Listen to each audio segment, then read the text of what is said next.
Hello, have you been here before? I don't know what song I was trying to go with there. I was thinking maybe I was doing like Bohemian Rhapsody, like I just killed a man, but I don't know what. Hey guys, welcome back to WeWatchedAMovie. I'm Mike. That absence of sound is Jay. He is pooping. He's on the poop. He's pooping in a toilet, hopefully. And will be joining us in just a few goes to tell in just a few moments.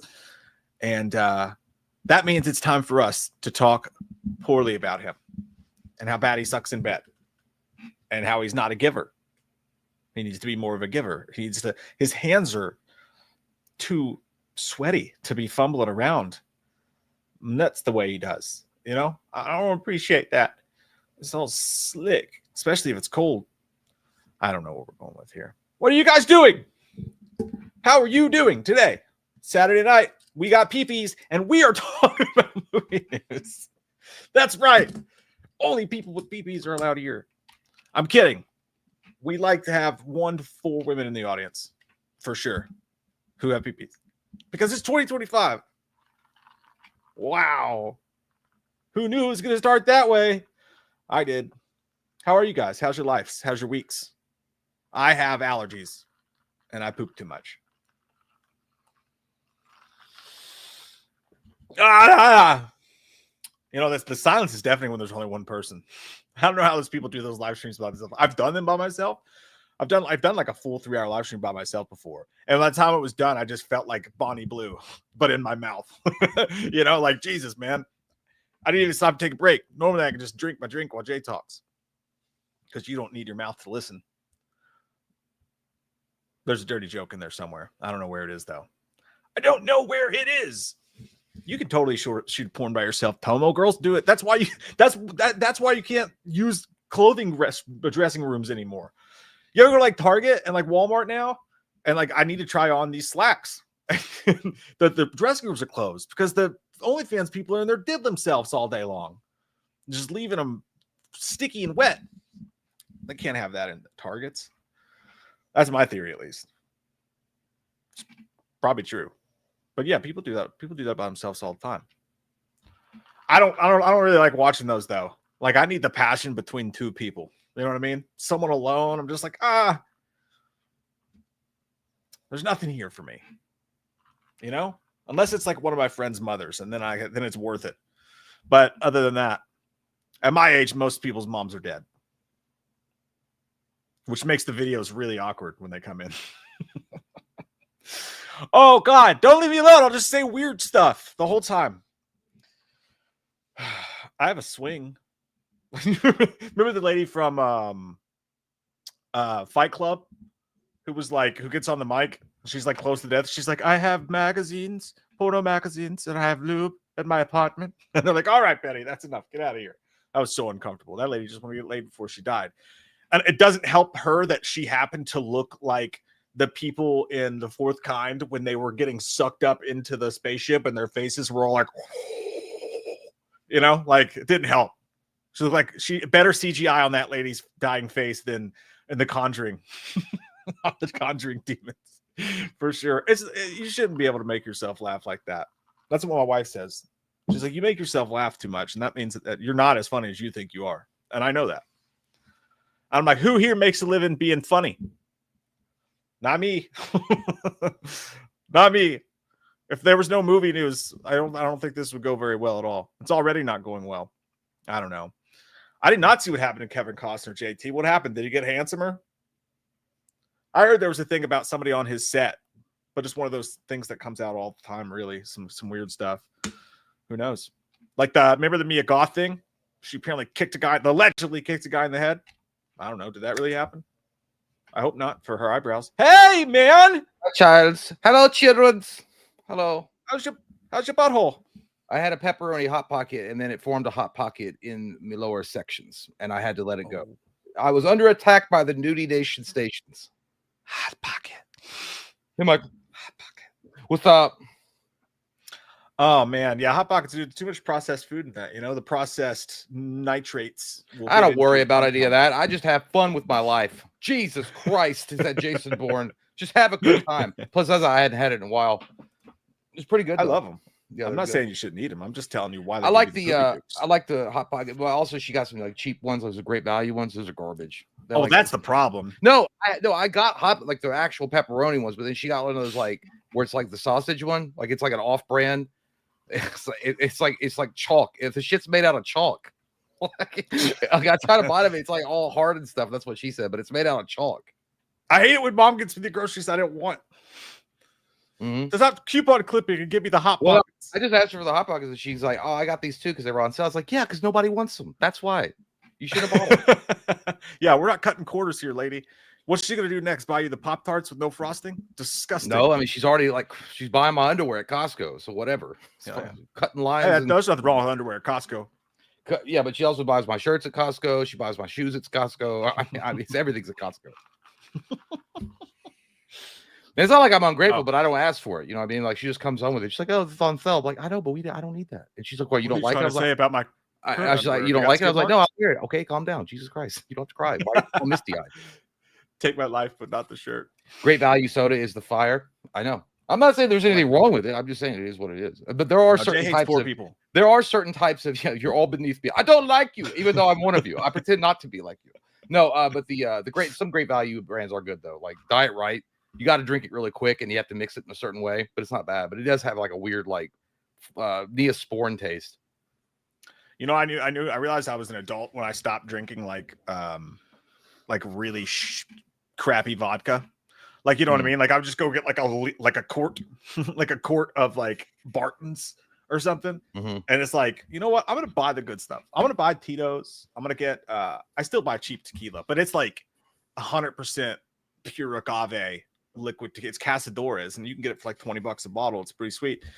Makers is only like $24, but I feel like I buy the mid-range stuff now. Whereas when I was growing up, I would buy like the really cheap stuff and end up in pain. Solid advice. Can't do it anymore. Always the solid advice. Don't cry in front of the Mexicans. I almost did today. I couldn't sleep because they were having music. They're like in the apartment next to mine because it's an empty apartment. They're just standing there while they're working on the building, and it was fucking loud as shit, dude. They were watching, and they had some music going and like some kind of 10 minutes, Jay. 10 minutes. Oh yeah, some loud music going on, and then it's not gonna matter. We're gonna be immediately demonetized within 2.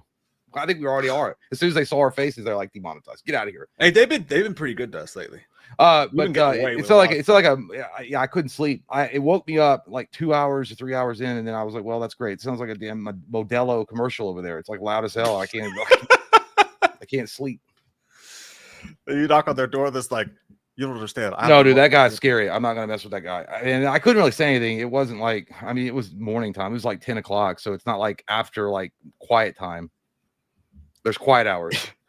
Yeah, so that's I bet yeah, dude, they've been working hard all day. I guess they're the people. No, they're off on the weekends. Oh yeah, they've been working hard all week then. No, let those men party with their drinks. Stop. You don't know them. Shut your mouth. They're probably watching this right now. No, they don't watch this. No, I know they don't. It's fine. Not many people do. But we're proud to have the people who are here with us. Oh, did you guys hear about the I don't know why it was trending, but apparently there's everybody talking about Batman moving into the public domain. I was like, that's not gonna happen till like 2034. Oh god, when it does, you better get your Batmans out now. You better get your Wiggles out now, because like it's gonna get so obnoxious. Yeah, well, the thing about it is though, is like I had to look up like specifically what they can do when it moves into public domain. They can retell the story of Batman, but they can't call it Batman. They can't call it Detective Comics. They can't use Robin. They can't use certain things that weren't in the original comic book. There's like they could retell the story, but there's also a question on whether they would even set it in the 1940s. I guess in some way it would be cool because you could get different renditions of it, but also it would be, I don't know. Because that's what happened with Winnie the Pooh. Winnie the Pooh moved into the public domain, and then it was like nonstop horror movie stuff. No, I know, dude. That's what I was getting ready to say. I'm so happy, so freaking happy that people finally stopped like blowing up every single time one of these cheapskates goes out and takes one of the Disney people and makes a horror movie out of it. Like every single time, ever since they did it with the first one, with the Winnie the Pooh thing or whatever, like it was funny for a second, and now it's like every news outlet knows that it gets views because it's such a weird thing that they would blow up every tiny just piece of ass project that came out, to the point where they were charging people more than regular ticket prices to go see these movies in the theaters. And these people were just grifting away. But it finally died out. Now they're Yeah. like, hey, there's a brand new Minnie Mouse horror movie, and everybody's like, okay, and it doesn't get the retweets, so now it's finally going away, and it's, Yeah. I like it. What's the? Somebody said, "What? Hold on." Veneman says the name is going public, but not Bruce Wayne character itself. Well, I know I'm not. Yeah, they can't use certain elements from the actual story. They can't like print a comic book called Batman or something. But I mean, they can still retell the story, which is crazy. That like the parents get murdered, and then this guy becomes a crime-fighting vigilante who happens to be a billionaire. That's, I guess, that is protected under the copyright law. Yeah, I know. I see what you guys are saying in the chat. I know the whole Pooniverse thing. The second they called it a Pooniverse, I was like, all right, yeah, this is definitely just the worst thing for horror I've ever heard of in my life. It's worse for horror than what they did with Halloween Ends, to be honest with you. But I know that there's that, but there's still a bunch of knockoffs too, and at least those aren't getting shared around like wildfire every time someone farts on a snare drum. You know what I mean?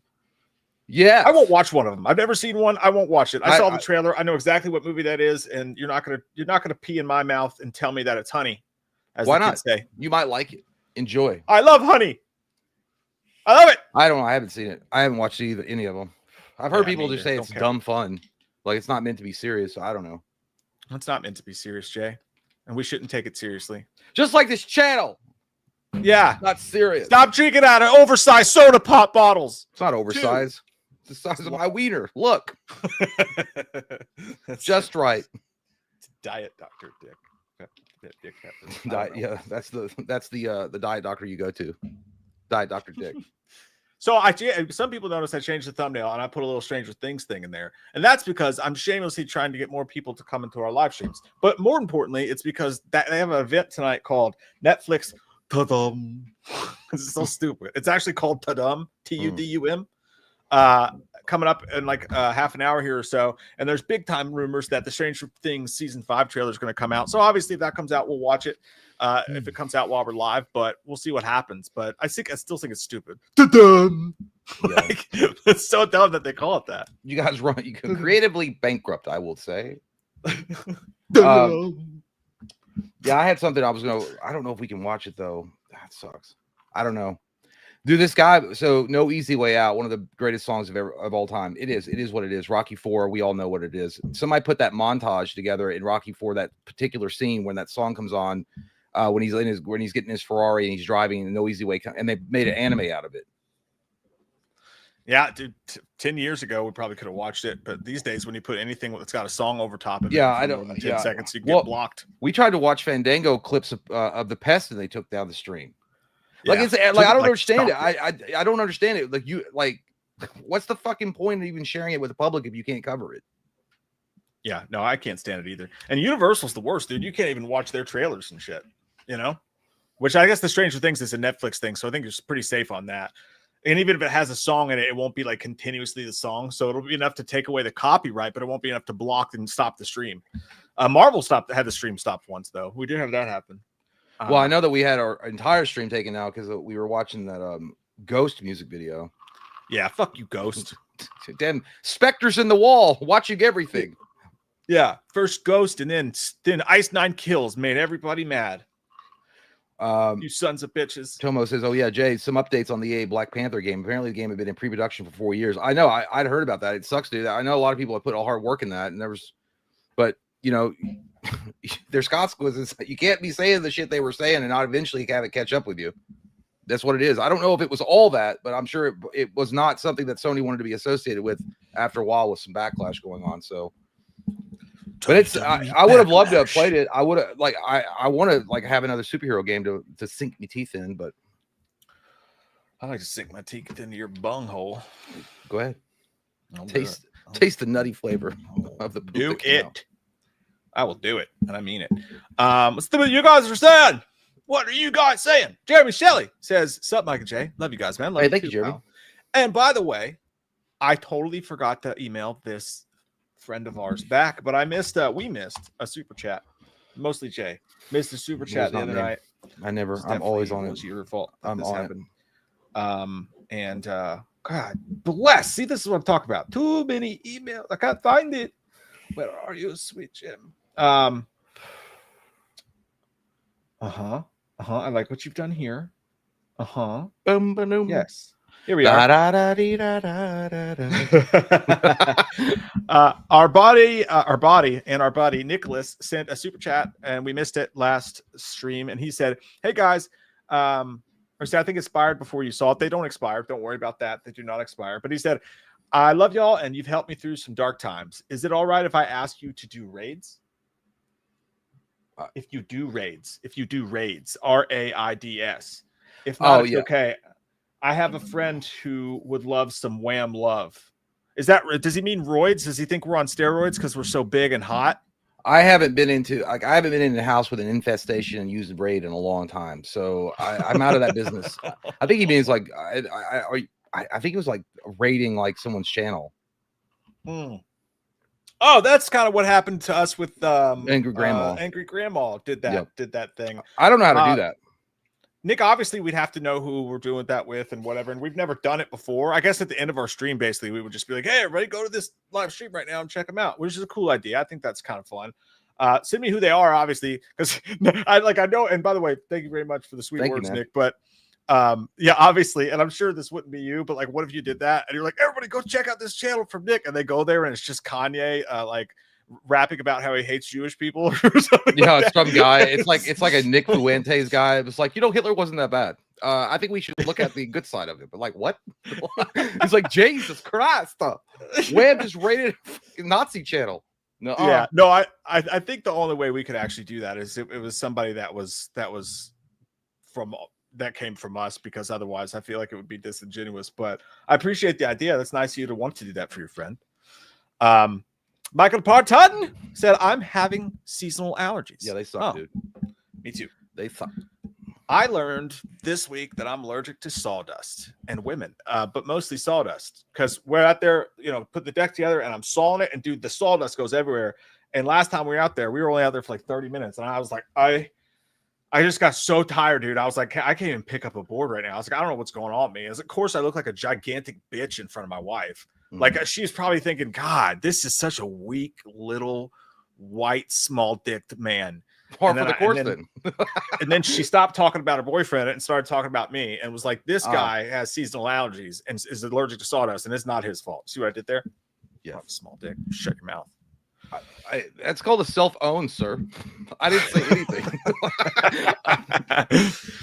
Quasi Juice 21, scary pictures you have there, my friend. Says, "Evening, gents." Hey. Rovanary. It's been a while. I'm off. Good to see you, buddy. He said, "Glad y'all are having a live stream on my birthday." Happy birthday, dude. Hell yeah, dude. Cheers. Watch this. Chug that shit. I'm crazy. I'm drunk now. I'm white girl trashed. That's what Johnny Depp did to do that. But he's like, "You want to see it crazy? I'll show you crazy." Yeah, he did, dude. He chugged that shit. Like out of an oversized like vampire goblet. It's like, why do you have that? He got that shit at Spencer's. That shit was so Johnny Depp, dude. Missed and love you all a long time, especially Loomis and Chalice. Hey, we miss you too, buddy. It's nice to see you. It's good to see you, dude. Wish this was your nose. I go, boop. By the way, if I were you, Rovanary, I would definitely be pissed at the UPS guy that delivered that mask. Holy shit. Look like a taxi cab driver said all that shit before I got to you. Yeah, he looks like he sat on it one butt cheek at a time. Kate, hey, Katie, thank you. Bastards.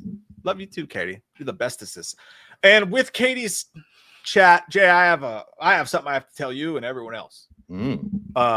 Discovered the love of balls and wiener. I knew it. Well, typically this is where I'd say that I'm gay, and I am real gay. But my point is, I fucked up, and it really sucks. And you are gonna have to pay the price for my fuck up, and everyone else is also slightly gonna have to pay the price for my fuck up. And what happened was, last night I went to put up the House of Wax commentary that you and I did together. Very drunk, I might add. And I uploaded it, and it went on to the world. And then I started getting comments that, "Hey, this is the Disturbia commentary that you just uploaded." And I'm like, "What are you talking about?" And then I went and listened to it, and it was the Disturbia. And what I did after you and I had 10 to 14 adult beverages that day was I saved Disturbia over top of the House of Wax commentary that you and I did, which means that you and I have to watch House of fucking Wax again. And I'm sorry. And I mean that. And I can't look you in the eyes right now. Oh, no. I deserve this. I deserve this. Professional YouTuber. I would never be made a fool of again. Oh man, I really do feel bad though. I feel terrible. That's on me. But you allowed me to have all those beverages. Suck a And fucking butt you get to come over and just of the hill. drink and drink with no responsibility. I have to save all these fucking audio files. Why don't you wait till you're sober? Why don't you wait till you're sober? To set it up. Why don't you wait till you're sober, you drunk shithead? I have to make my family leave. God, he's like, yeah, I was drunk. Let me put this up. It is what it is. Well, no, I was. Yeah, no. Well, I try to do it after every video that we did. I dutifully leaned over and saved it, the Audacity file. And apparently this time I saved the wrong one. Well, and then I deleted the rest of it. To be fair, that's not happened in a long time. Because we used to do that shit all the fucking time. That happened like quite often early on. Yeah, but it sucks that it had to be a whole ass movie commentary. Yeah, well, at least we get to stare at Paris Hilton's sweet ass a little bit longer. One more time. Somebody said, D-Land says, give it to us live. You know what? If we could get away with doing it live, we would. I swear to God, that'd be fun, but there's just no way. It's like there's so many technical. Like, dude, we did Dead Birds, that shitty horror movie from forever ago. We did the movie Dead Birds, and we got copyright slapped with it. Yeah, we got copyright slapped with it because there was like one butt crack sound of a shitty band that nobody knew about that heard it, and they were like, "Get out of here! You're not allowed to make that. You're not allowed to make money off that." Yeah, dude, it was that was a bummer. I was pretty bummed about that, and I had to delete it. So if anybody was wondering what happened on the Patreon, that's what happened. But what we'll do is when we film this next month's one, we'll just do 2 that night, and we'll do that and whatever the poll is for the next commentary. But my fault. I guess no. Well, you know what? Now that it's like doing it live. I guess we could do it live on Patreon. Maybe not. It wouldn't be as restrictive on that. From my experience, people don't really like it when we use a live stream to do that. That is true. Like, nobody knows where they are in the movie, and it gets confusing. And yeah, but I don't know. We'll do it. We'll make it right. We'll make it right. Sorry, Katie. Sorry, Jay. Sorry, everyone. I suck. Who doesn't suck? Oh, hey, Lee the Machine fucking Bowers. He says, heck yeah, my Saturday is complete thanks to y'all sexy failers. Hey, Loomis, let me make one thing perfectly clear. My truck is gas, not diesel. And Chalice, caught Loomis in your tidy whities drawer. I don't know about you, but Loomis is up to something. I don't care, Lee, if your goddamn truck runs on gas, diesel, or sunshine. What I do know is stay out of my goddamn personal affair or what undergarments I wear. It's insane to me, Lee, that you are hyper-focused on my underwear. I will not sleep with you, and I will not get in your truck, you fucking weirdo. Go back to the strip club. Shut up. Make me an Arnold Palmer.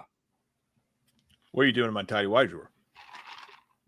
The only thing in your tidy whitey drawer is goddamn herpes crawling around. I would never touch your tidy whitey drawer. So you have been in there?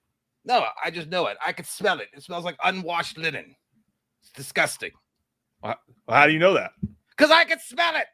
The whole neighborhood can smell your shit. Literally. So now you're sniffing my tidy whities. That's what's going on here. I could walk by your goddamn home and smell it. You're a doctor of poop. That's not ass. Medically possible. Wipe your ass and clean your laundry. Look, more than anything, I'm just embarrassed if you've been in there because I'm embarrassed by your hairline. Shut up. There's some questionable stains. Oh yeah, you wore a hat. I was like, are you going for a different style today? Yeah. Yeah, sometimes I just like to let it run free. It looks good. You should wear it now more often, not put I should wear it like this. You're such an asshole is what you are. Like, you're such a fucking asshole. What are you talking about? You're the worst about this. You come up with the worst what are you talking about? I could come out and clown. That looks good. And Jay be like, hey man, those look pretty good. You look good. Hey, one in the chat if it looks good. And I'm like, you never fucking give compliments like that. So I know what you're doing. What are you talking about, dude? It looks good. I said your stash looks good. I know you said the mustache looked good, and then everybody made fun of me for it. Oh, well, God damn, go have some fucking Y-Cry burgers, whatever, like one of the French fries. Have some French fries and shut up. I thought it looked good. Shut up. I did. Oh, I think you look good when you're fat. Okay, great. I wish you'd go get fat for me. No, your hair looked good. Hey, guys, did you all not like the stachio that he had going on back in the day? I thought it looked fucking good when you shaved it off for the chalice thing. Yeah, you should wear it. Yeah, it looked good. It's real good. I'm not telling you to shave your fucking head. Okay. Broke. I look like a guy who's trying to get his girlfriend to let him become a gaming streamer. Somebody say now he looks like Edward Furlong. Oh shit! No offense to gaming streamers. I just meant people who aren't good at it and too old. From a 40-year-old YouTuber. It's fine. I can make fun of that. I did love the mustache, by the way, Jay. I did, and everyone made fun of me for it, and I had to stop. I do because there's a big difference between like, hey man, I think that looks pretty good, and like kids crying in the street when they see you. So and getting arrested for being a pedophile. So I thought it looked all right. I personally wouldn't do it. It wouldn't fit my face, but it worked on you. Did my internet do something weird? Did my internet hiccup? Oh no, Jay deleted me from the stream. That's what happened. What happened? He said I was ugly. When you jokingly did this. Oh. God damn! I could smell your breath. It smells like cum. I wish you could smell my breath right now. I'd spit in your mouth, you dirty little. What? Did you lose the super chats? What you're saying? No. Okay. Yes. You did? No, I can't. I actually can't find it though. No, here we go. Lee, we love you, dude. Thank you very much. Thank you, man. I apologize that we aren't good at our jobs. McChickens. Slenderman sing Tarzan Boy by Baltimore. I don't know what that is. Yeah, you do. That Tarzan Boy. I don't know. Tim, you can't bring that fucking random ass shit here. I don't know. I can't remember it. I'm sorry. That's the only. By the way, when you say Tarzan Boy, mostly that's all people will remember anyway. It's them doing that. Just do that. That's good enough. I already did it. You just put the tip in. It's Christopher Sampson. Fly me to the moon like that bitch Alice Cranston says. Sup, dudes? Doctor says I need a backiotomy. No, he says, what's up, dudes? How do you feel about Lynn Ramsey hiring Ezra Miller for her upcoming vampire picture? With everything that Ezra has done, he gets roles. Corey Feldman was the best child actor. Get bent. Oh, he said, suck it. Don't talk about my Feldman. Well, he doesn't like you. That's facts. He doesn't. He doesn't. Nah, dude. He doesn't like. I don't like him. I just have to put up with him because I gotta have him support my rock shows, dude. God, I mean, you got a Goonies 40th anniversary coming up, and I'm not even excited. I do it for the fans, though. Dude, I saw this tweet, dude. I was like, good God, man. Somebody was like asking him on his Twitter. He was like, oh, the 40th anniversary of the Goonies is coming up. You must be so excited, Corey. He's like, I'm not excited. Not really, to be honest, but my fans are, and that's all I care about. I'm like, you could have just been like, yeah, dude, it's really exciting. I can't wait to meet you all. Anyway, yeah, dude. As far as Lynn Ramsey hiring Ezra Miller for an upcoming vampire picture, well, all I got to say is make sure the wine bottles are locked up tight. You don't know. And the children. And the karaoke bars in Hawaii. Yeah, dude, like, people have done far less and gotten canceled by the woke Hollywood mind virus than Ezra Miller has for all the shit that he's done. And I said that jokingly, by the way. I think that's really stupid when people say that. But even though it's partly true, it's still stupid when they say it. But I think that he's just a fucking weirdo, dude. And I wouldn't want to be within at least 200 feet of a schoolyard if I were him or around him. He literally hit an old man in the fucking head with a stool or some shit in Hawaii at a karaoke bar. Like, what the fuck? And he didn't get prosecuted for it. You know, I take it back. People who are assholes don't have the right to demand people call them whatever they want. By the way, someone asked him about Goonies too. I haven't heard anything about it. I think that someone did ask Corey Feldman about it. He said he's not heard anything about it. They haven't pinned anything whether or not they're going to do it.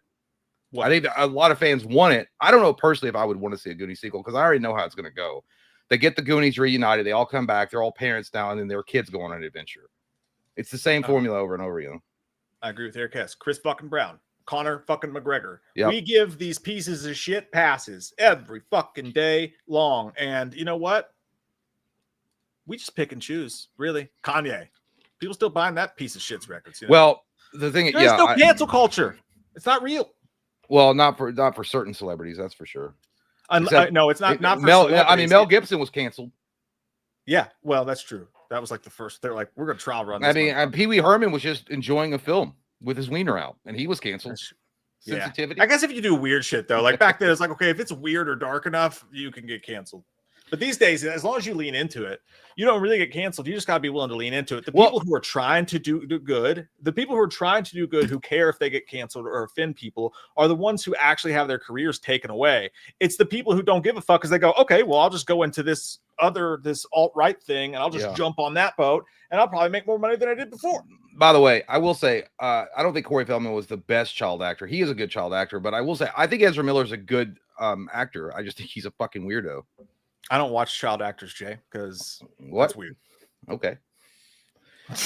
You're being real bitchy tonight, and I don't like it. Witchy? Bitchy. Bitchy? I'm not bitchy. No, I do. But no, Corey Feldman, I think River Phoenix was a better actor than he was, but it is what it is.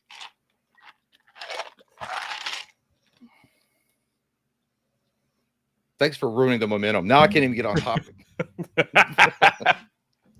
Love you, Chris. Eduardo Santiago says, I'm here, Wham Fam, and I need you to trust me one more time. Oh my God. One more time. For the last time. Till the next time. Hammer time. Yeah, that's going to be the tagline for the new Mission Impossible movie, for sure. How's the Hammer song go? I forgot the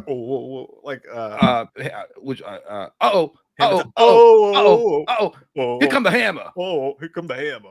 Jay and I got booed trying to do that song at karaoke because we were so drunk. We also got booed, and even though Mike was in delusional state, so dude, we fucking killed it, dude. We did a Queen song. It was nobody booed us by Bohemian Rhapsody. No one booed us. I know, but I was booing us on the inside, watching it. Like, I literally went out of my body and was I was embarrassed as fuck. I was watching us and I was like, this is awful. Let's get off the stage and run away. Yeah, though we actually did get booed doing MC Hammer, but it was just by like one group of college kids. And at the time, we were like fucking assholes. But like, in the truth, they were probably right. We were way too drunk to be up there going, oh. DJ Mizzou 3030 says, smoke a joint. The vape sucks. Trust me. I can't smoke joints. I cannot. It makes me paranoid as fuck, dude. Dude, one of the guys that I was golfing with was smoking from his Jeep from his golf cart.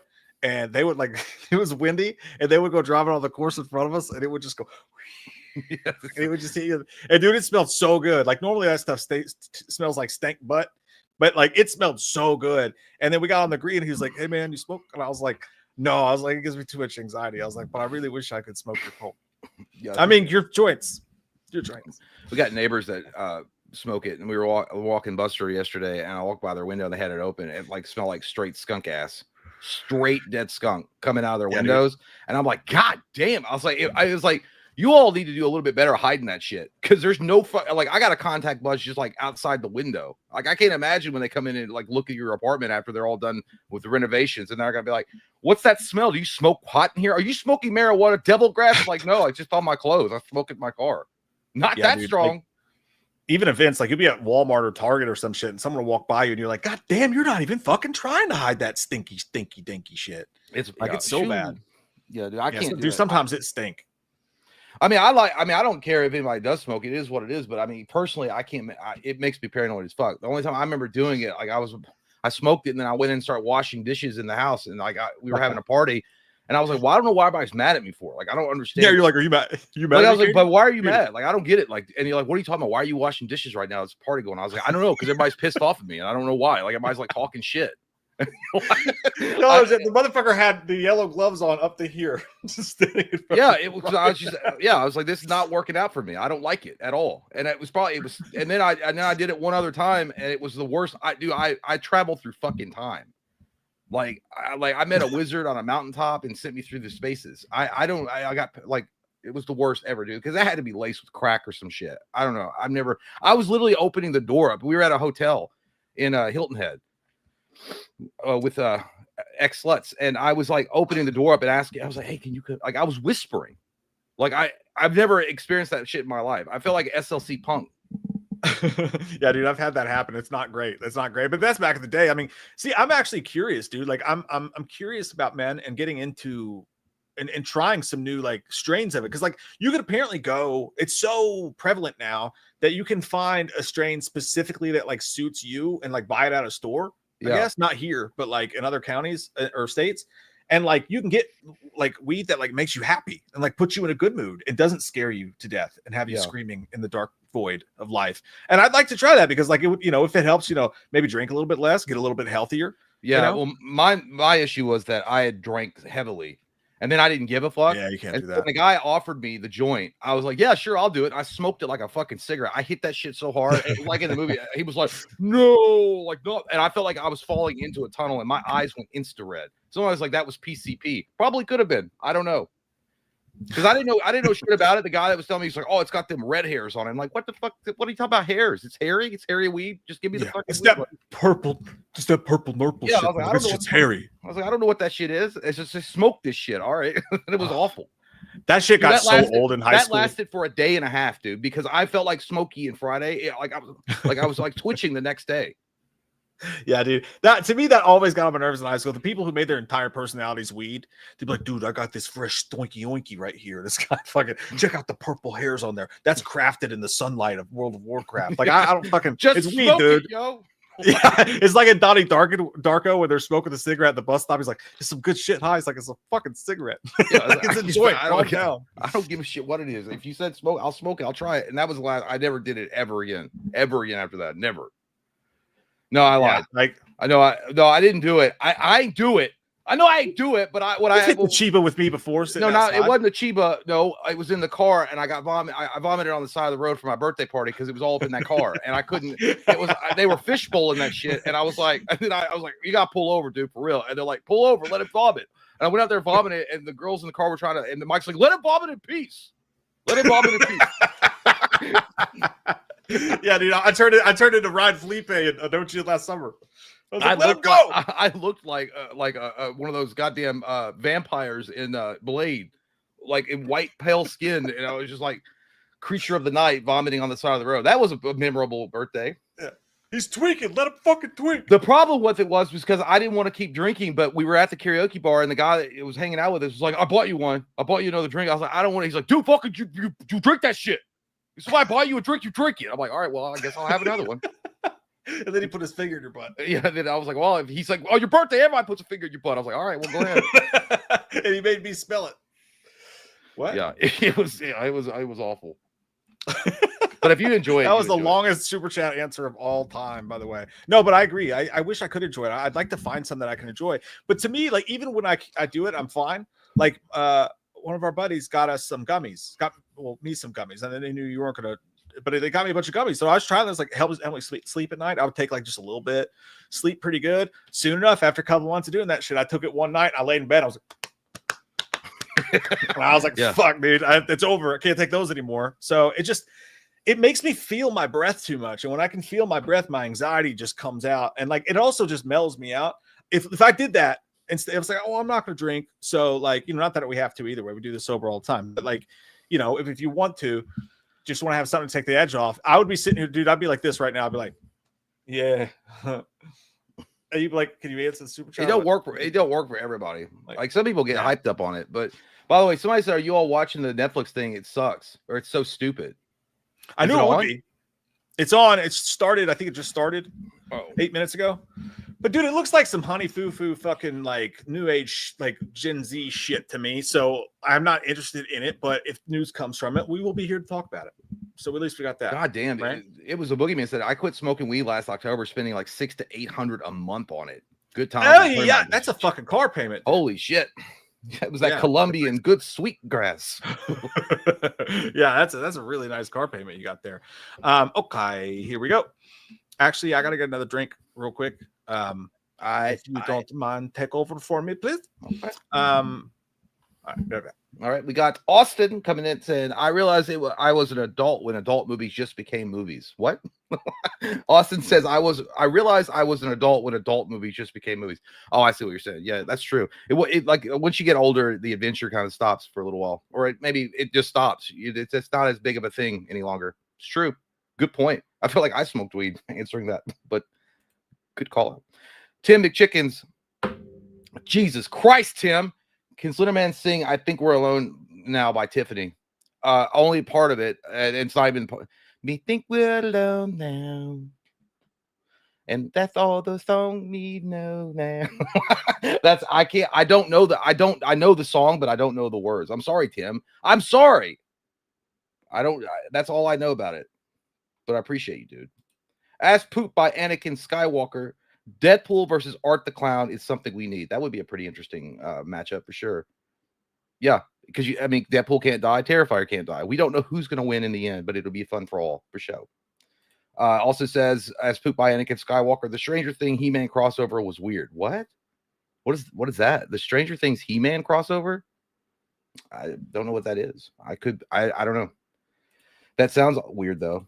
Austin, thank you so much, by the way, Anakin and Tim. Austin says, Jay, if you had the chance to stop the Lincoln assassination, but you had to be in character as Loomis, could you do it? Yeah, I could. I mean, don't go to the goddamn theater, Abe. You're gonna die. There's a man. John Wilkes Booth's gonna come up behind you and shoot your dick off. And he'd be like, "I'm Honest Abe. What are you talking about, sir?" It's like, I'm telling you, your brains are gonna paint a picture all over the theater drapes. You're gonna die horribly 2 or 3 days later. You idiot, Abe. Don't listen to your advisors. Your big fat wife, stay at home. Read a book by the campfire. That's you only missed the opportunity to go, get out now. That's true. Florida Dan, Mike, any tips on tattoo placement? The wiener, if you're adventurous. Yeah. Some people can't get the entire American flag to fit, but I did. No, honestly, dude, I choose to put them all in one place. But I also kind of look like a fucking Chipotle bag. So I don't know. My favorite place is here, like right under that, because you can just look at it and it's like there, and you can always see it, so you get your money's worth. But I think it's probably cooler for other people to like start working on an entire sleeve that actually matches. I just look like someone just took stamps and hit my arm with different shit.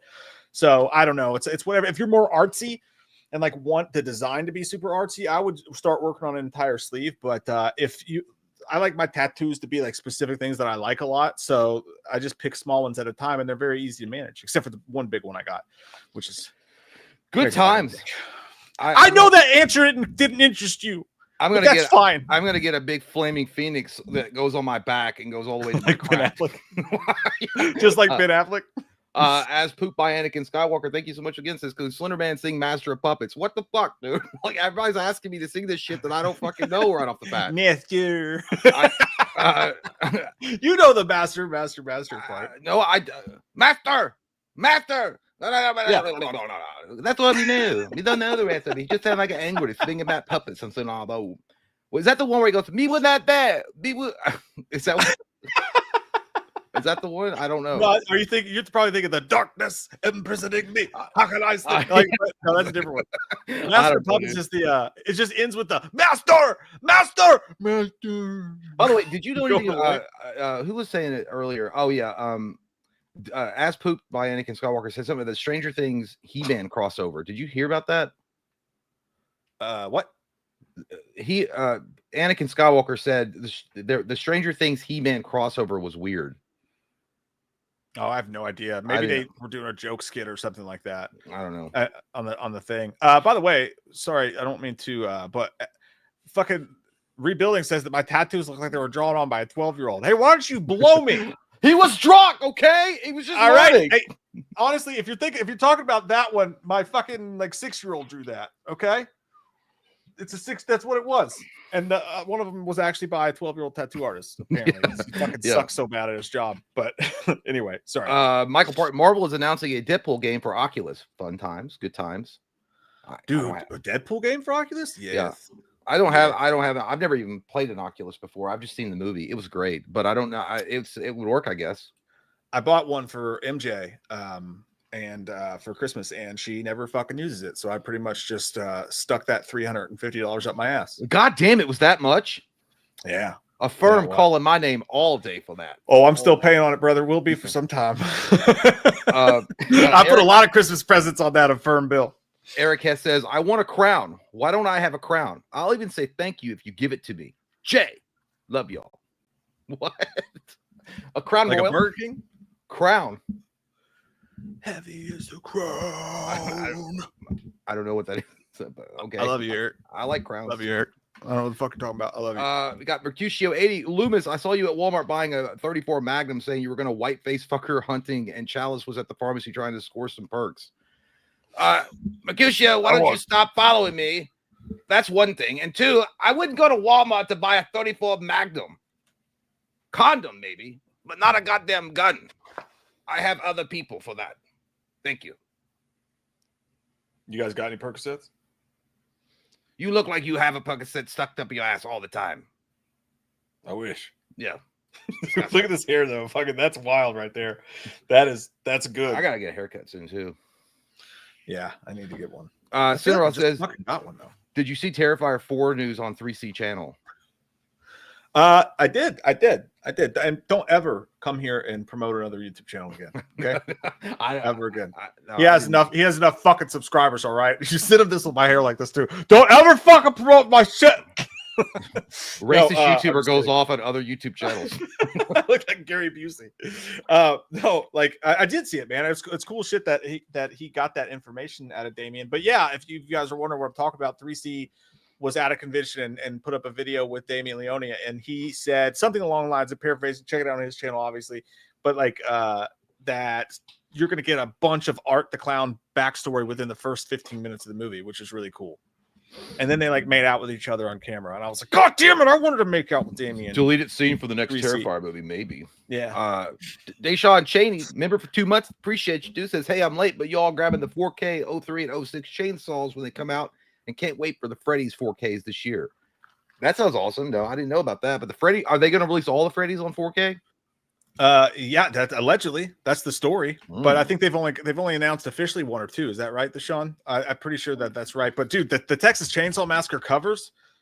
Oh, look at these things. Nice, sexual. Like, I love that they're doing that. That's cool. I can't wait to see those. But the art they use for one of them is so bad. There you go. I wonder if they're leaving out the remake. No, I bet they'll put it in. No, maybe not. I don't know. The Freddy Krueger. Oh, that is nice. Yeah, dude. This is the one for the beginning. It's this little bowl cut like finger and a chainsaw. Like, that kid's not even in the fucking movie. What are we doing? That's terrible. This looks so sharp. But we do on the other, but we do have the original, the one over on the right. That 03 one looks awesome. Sweet. Yeah, so they got that one right for sure. That's cool, man. Yeah, you know, I don't know. I guess I would buy the 4. It depends on how much it is. If it's like super out there for pricey, I'm not gonna get it. But I don't know. Well, when they initially come out, a lot of times they're like $40. I'm like, I ain't doing that shit, homie. Yeah. Katie, not touch it. Sidebomb, thank you so much. As I was so confused when the audio didn't match the movie whatsoever. What are they watching? It's hard enough to follow us anyway, but then especially when it's like this is the wrong movie. Yeah. That was. I felt so stupid about that. I felt terrible about that. That was not my best moment, Katie, and I apologize. You deserve better. We're not worthy. So I hate it also when the carpet doesn't match the drapes. It is bad. Poop by Anakin Skywalker. Once again, Paris Hilton looks like Mr. Burns in a wig, but a hot Mr. Burns. What are you talking about? Yeah, she does, but she was hot. I can see that. I thought the other girl was the main girl was way hotter, but she's still beyond sexy in that movie. Paris Hilton. I agree with you as well. I also think Nicole Richie's hotter than Paris Hilton. Yep, I mean in certain light. Jason Bond says, have either of you had a supernatural experience that made you believe in an afterlife? If so, please share. XO. Mwah. Kisses. Last night I came so hard I saw God. Yeah. I had sex so hard that the girl actually had a supernatural octave after I was done with her. What? I did come really hard last night in case anyone's wondering. I've heard something. I've heard stuff, but I've never like seen anything. I've never had I've never had a full on like holy shit like Ghostbusters moment where Ray Stantz gets blown by a ghost, where like definitely there's an afterlife and they're sexy. I've never had that happen. So I couldn't share with any like specific. No, I don't have any. I don't either. As I was saying a couple weeks ago, I was in a theater by myself and I saw I was definitely alone in the theater, I thought, but then I saw an old scary man get up in the front row and start to walk back towards where I was. And I was thinking, please don't come back here. That's fucking super weird. That can't be normal. But then he exited. And afterwards, I started to be like, shit, did that fucking actually happen? I feel like I may have just hallucinated that. And then when I was telling Katie about it, she's like, I think you just saw a ghost, bro. And I was like, nah. But that's pretty much it. And I also don't believe in ghosts. I think I think a ghost, like, honestly, I've seen some CCTV footage where it's like a security guard will go up and on the CCTV footage, they're talking to somebody that's not there. Like, I saw one where he pulls a fucking chair out for somebody, and he looks like he's having a full-on conversation. And this guy would really have, I mean, he's working for a security company. He doesn't want to put his job up at risk for lying and making this bullshit story claim up. I think that's what it would be like. I think a ghost isn't like, you know, chains and you're just some undercooked potatoes like from Ebenezer Scrooge. I think it would literally just look like a regular person that you wouldn't fucking know. And then you'd find out later on, like, hey, you weren't talking to anybody. And you'd be like, holy shit, either I've smoked myself retarded or I saw a fucking ghost. So apparently they did release a new trailer for Squid Game season 3. We won't watch that because neither of us have watched it. I've never watched it. No. We should watch it together at some point while we jerk each other off. Yeah, we'll play with our own squids while we watch it for sure. First one to come loses. Tim McChickens, can Corey Feldman sing "Lick It Up" by Kiss? Tim, are you drunk? I don't even know how Corey Feldman would sing it. Lick it up. That just sounds like lick it up. Oh, that's totally my original song. They stole it from me. Lick it up. That's it. I'm the lick up king. Lick up king. That's he will claim that's his. I came up with that. Tanner, thank you so much. Tanner says, Jay, how would Kid Rock react to Ronnie from Rob Zombie's Halloween, him drinking Bud Light? How would he react? Like Kid Rock? I think he meant to say, how would Ronnie react? I mean, I think he meant that exactly how I said it. I mean, hey man, if he wants to drink Bud Light, ain't nothing wrong with it. I mean, I guess. I mean, I'm a cowboy, baby. Driving with the top down, and you know, I drink Bud Light when I need to. Love Trump, fuck you if you don't like it, and fuck you too, Ronnie. I think you're queer. How about that? I don't know. I don't know how Kid Rock talks. I really don't.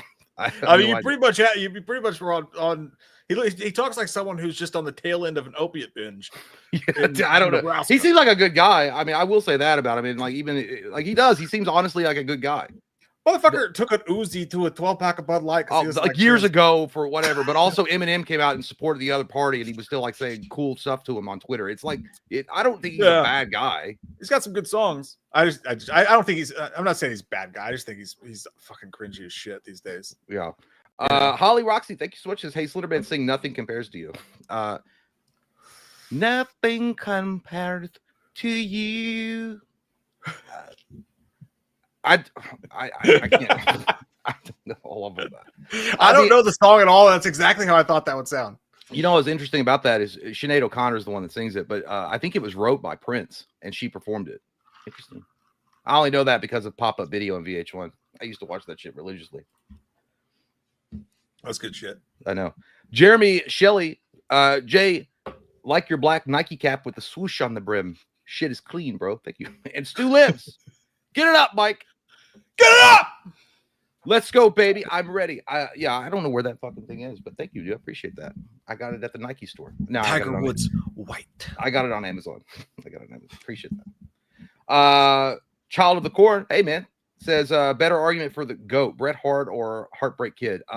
Shawn Michaels. I think it's Shawn Michaels all day long. I think Bret Hart is one of the best technical wrestlers I've ever seen, but as far as charisma and like he once he opens his mouth, it goes downhill immediately. Bret Hart is like, dude, like they literally asked him to rank the top 5 wrestlers like he's ever wrestled. And he's like, wow, yeah, that's really hard to do. But he put himself in the fucking list. Like, of course you would. Of course you would. Yeah. Dude's got some greasy hair, dude. Yeah. I'm not saying he had an awesome open, like his song was great, but dude, Shawn Michaels is like on a different level than Bret Hart always has been. And he's also got a better song. Yeah. I got Austin saying, Mike, you got me thinking about different foods going in the ass. Thanks to the French toast. You think Hitler knew it was a pineapple and Little Nicky? Bro, like I swear to God, I got to go back and clip the French toast conversation because that was in my opinion, that was one of the funniest bits we've ever done on this channel. Like that was so stupid. We talked about whether or not you could feel French toast going inside of your asshole for like 25 minutes. It's dumb. Yeah. Well, I mean, it is an interesting concept whether or not you would feel bread going in your butt, and if it would be. I mean, you would smell it French toast. I think You have to have something putting it in there. So there'd be a finger behind the bread, right? We can't do this again. Yeah, go off track. Sean Higginbotham says, "How do we feel about low budget, overlooked 2010 thrillers like The Final or ATM? Spanky in The Final and Josh Pecker in ATM, I think." ATM. ATM was good. I do remember that movie. That movie was great. Was it that hot blonde in Alice Eve? Is that her name? Yeah, I think she was in that. That was great. No, I think that was. Yeah, because it kind of reminded me of a phone booth. Yeah, dude. ATM rock shit. I never saw The Final. You saw Final Exam, didn't you? Or The Circle? Is that the like one? of those? No, the one where they all are going into the into a room and they're applying for a job, but there's no questions on the resume and they're all trying to figure out what the fuck is going on. Maybe that wasn't The Final though. I don't think I've seen The Final, or maybe I have. I love those kind of movies, dude. Those weird like little fly by night thrillers that came out around that time. It's a great fucking. Yeah, I didn't watch that one. I didn't watch The Final. Unlawful. There's not a 2010s one, but Unlawful Entry in the 90s. Fucking Ray Liotta, Kurt Russell. You guys never seen that movie? Movie wreck for the night, dude. Badass fucking. Also, Breakdown. If you guys haven't seen that with Kurt Russell, yeah, very underrated movie. Amazing. Pacific Heights with Michael Keaton's good too. Yeah. Sean Higginbotham also says, "So you boys like one or two fingers? A third? Just wondering." Two for sure to make it feel good. Mm-hmm. I'm going to stick with one, and I like to prefer that if that has to happen anally, the female does not have a long fingernail because ow. Yeah. Ow. By the way, I'm going to go take some pee time. I'll be right back. Weird time. I know. I couldn't think of a way to get out. I was like, I got to go piss really bad. And I was like, of course, this fucking question comes up. And now they're like, oh, he's going to go try it really quick and tell us about it. Enjoy a pee time. I'm kidding. I don't like fingers in my butt. I had a finger in my butt before. not my favorite. Oh God, this is on the internet forever, isn't it? Okay. All right, Sean. Thank you, Sean. Where are we? Stupid. Why do we do this? Why do we do this to ourselves? I'm trying to find out where we are, and I'm actually like, okay, there we go. Robert B. Kraft says, "Hey guys. A few weeks back, I had a Wham stream on quietly in the background while I was on a Zoom meeting. Then all of a sudden, I heard Mike scream." That's the thing from Long Legs, right? Like, "Daddy, mommy." God, what a scene, dude! Help me from the incurable pain of living. Dude, Nicolas Cage is a fucking treasure, man. I'm sorry I ruined your Zoom meeting. Sorry I ruined your Black Panther party. Hopefully that's not what it was, Robert. I'm sure it wasn't. Thanks, buddy. Florida Dan says 2 things mark adulthood. Having cereal at night instead of the morning, and understanding that the good guys in the movie Airheads are really the bad guys. Dude, I know. Don't say that though, Florida Dan, because I still love Airheads so deeply. If you guys have never seen the film Airheads, because there's so many people that have not, find it. Watch it tonight. As soon as I promise, it will be the fucking greatest thing ever. But yeah, you're right. They were actually the assholes in that situation. But back in those days, right, Florida Dan, like the fucking corporations were really strangleholding art and artists, especially in music business. So in a way, like Milo, you little butt nugget, like they stuck it back to him. But yeah, you're right. That's true. And also, cereal at night's pretty fucking sweet. And we can do what we want. We even make our own bedtimes around here. Thank you, brother. Mike Botton, unzipping pants made me feel a little better, Mike. That's not what its purpose was, Michael. We were talking about tattoos. Put your dinghy away. Sean Higginbotham says, listening to Fahrenheit 182. Thoughts, Mike? Oh, so glad you asked. I talked about it nonstop when the book came out. I loved it. I thought it was a great piece of work. It's Mark Hoppus from Blink-182's autobiography, and I thought it was awesome. And teared up a few times reading it, but I'm a fucking Blink-182 goddamn nerd, so I would cry about that. But no, I thought it was great, man. I thought it provided some nice insight into some of the breakups and things like that without getting too salacious. And I loved it, man. I also listened to it. I bought the signed copy, but I also listened to it because Mark Hoppus himself reads it, which is pretty sweet. Read or listen to the Sum 41 Derek Whibley's. That one's fucked up. That guy went through some shit, man. One finger. That's what you did just now? Just one? That's what hit it. That was good. He had to go check. He wasn't sure what his answer was. So he's like, was it 1, 2, or 3? But I wanted to make sure I came back and gave the report perfectly clear. Thank God we don't have to smell it. No, it's not good. What I mean is I wish we could. Sean also says, watching Answer the Call. Your thoughts, Jay? Oh, fuck you, dude. No, dude, that's awful ass movie. How dare you bring and ask me my questions? That looks like a goddamn car. You talking about 2016 Ghostbusters? Disgusting. I gotta imagine that's what he means. Yeah, Answer the Call. I hate that movie, dude. I hate it. My thoughts. It was a melting sludge of shit in the middle of the desert sun. Awful. That's fair. That's fair. He says, so do you care if I don't know what to say? No, I don't know what to say either. Will you sleep tonight? Will you think of me? Yes, I will. Wait a minute. I know what he's doing, and now I can't. Do you? Oh, now I know. It says Boxcar Racer. Do you care if I don't know what to say? Will you sleep tonight? And by the way, I know that people did like that movie, and it had nothing to do with sexism. I remember when that movie came out, everybody was like, "Oh, it's just because there's women on it. That's what you fucking incel piece of shit, misogynistic assholes." Like, no, because it sucks. And Paul Feig was the one that came out and was like basically being a dickhead to everybody that didn't like it. It was like, obviously it's just a bunch of fat incel men that don't like women. I was like, no, even the women thought the jokes were shitty. He was like, yes, I'm doing Ghostbusters. Like, go back to fucking, it will be women. It's like your best performance was in Heavyweights when you were the geeky counselor. Shut up. Yeah. Go back to that. And then they were like, why are you trying to politicize it? It's like, bitch, you did. It was an awful movie. It was just a bad movie. And first off, they couldn't even figure out what it was. Like, do the Ghostbusters exist or they don't exist? We came up with everything. I don't know. And then you had like the really bad cameo roles by Bill Murray and Dan Aykroyd in that.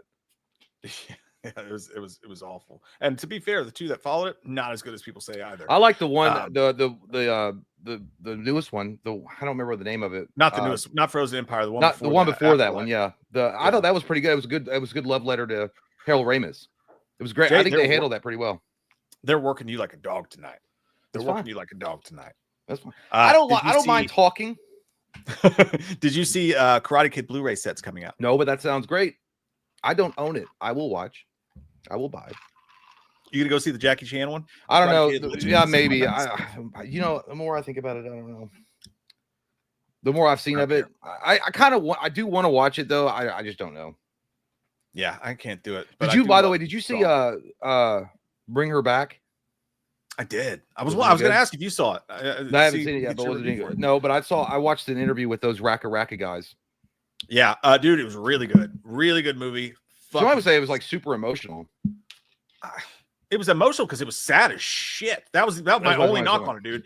Technically, horror-wise, they had a great new horror character. I won't give any spoilers away here, but like the entire fucking thing, by the time it's done, you're like, good God. Like, well, the two guys, so fucking sad all the goddamn time. Well, the brothers that directed it, I can't. That's so awesome, dude. That I used to watch them back in the day, and then now they're like doing movies and stuff from YouTube. But they were talking about they were on some kind of Good Morning America show or whatever the fuck it was, and they were talking like it's more of a drama movie. And the girl was like, I jumped out of my seat several times, and you dare tell me it's drama? And then they were like, there was a lot of jump scares. Like even they were like shocked that people were like, you were afraid of it. No, dude, there wasn't a lot of jump scares. There was jumps though, and what I mean by that, like it had probably 5 different scenes where you were like, oh fuck. Yeah, I did hear about. Yeah, they said it was really heavy on the body horror. Yeah, dude, some of the best body horror I've ever seen in my life. Yeah, honestly, like really good shit. I do want to watch it. I just didn't know if it was worth. I didn't know if it was going to be one of those like basic like bullshit jump scare movies. Not at all. No, not at all, dude. It's a really good film. I hope that they learn to, as they go further in their career, inject some. Not every movie has to have fun in it, but I feel like the best, most rewatchable horror movies have some fun in there with the scares. And this is just like it's a really good movie, but I don't want to watch it because it fucking bums me out. You know, it's one of those. Like every movie can't be an Iron Claw or a fucking Babadook. You know, sometimes you got to put some rewatchable. You know, but other than that, it fucking. I thought I was going to go to see a movie with thrills and chills, and I'm crying. What's going on? I'm not kidding. I wasn't surprised by it. Like I knew it was going to be that. I kind of hope that they try to. It's kind of like what Oz Perkins just did with the monkey. Like his first films were so serious and distraught, and he got to have a little bit of fun with that. I hope they have a little bit of fun with their next one. So I heard it was like body horror focused, and then like they said they did a lot with teeth. Like there was a lot of teeth. I can't do the teeth stuff. dude. I can't do the teeth stuff. Oh, there's so much teeth stuff. His teeth. I don't know what it is about teeth, dude. If they fuck around with the teeth too much. Yeah, dude. No way. There's one kid in it that I like to call Munch Munch. For reasons you'll understand, and he's so cool. He's so fucking freaky and cool. But beer is good. Beer is good. Beer is good. Our stuff. It is good. I agree. We love it. I agree. We with love you. it here. Where were we? It was after That Sean. stuff. Find it. Right here. Yes. What's your best and worst celeb interactions? J.K. says. One of the best ones. We've had some really good ones. Andy Matejacek was awesome. Really cool to have got to interview her. And then I think wasn't it Matejacek? Matejacek? Yeah, I think it was. I don't know. Matejacek.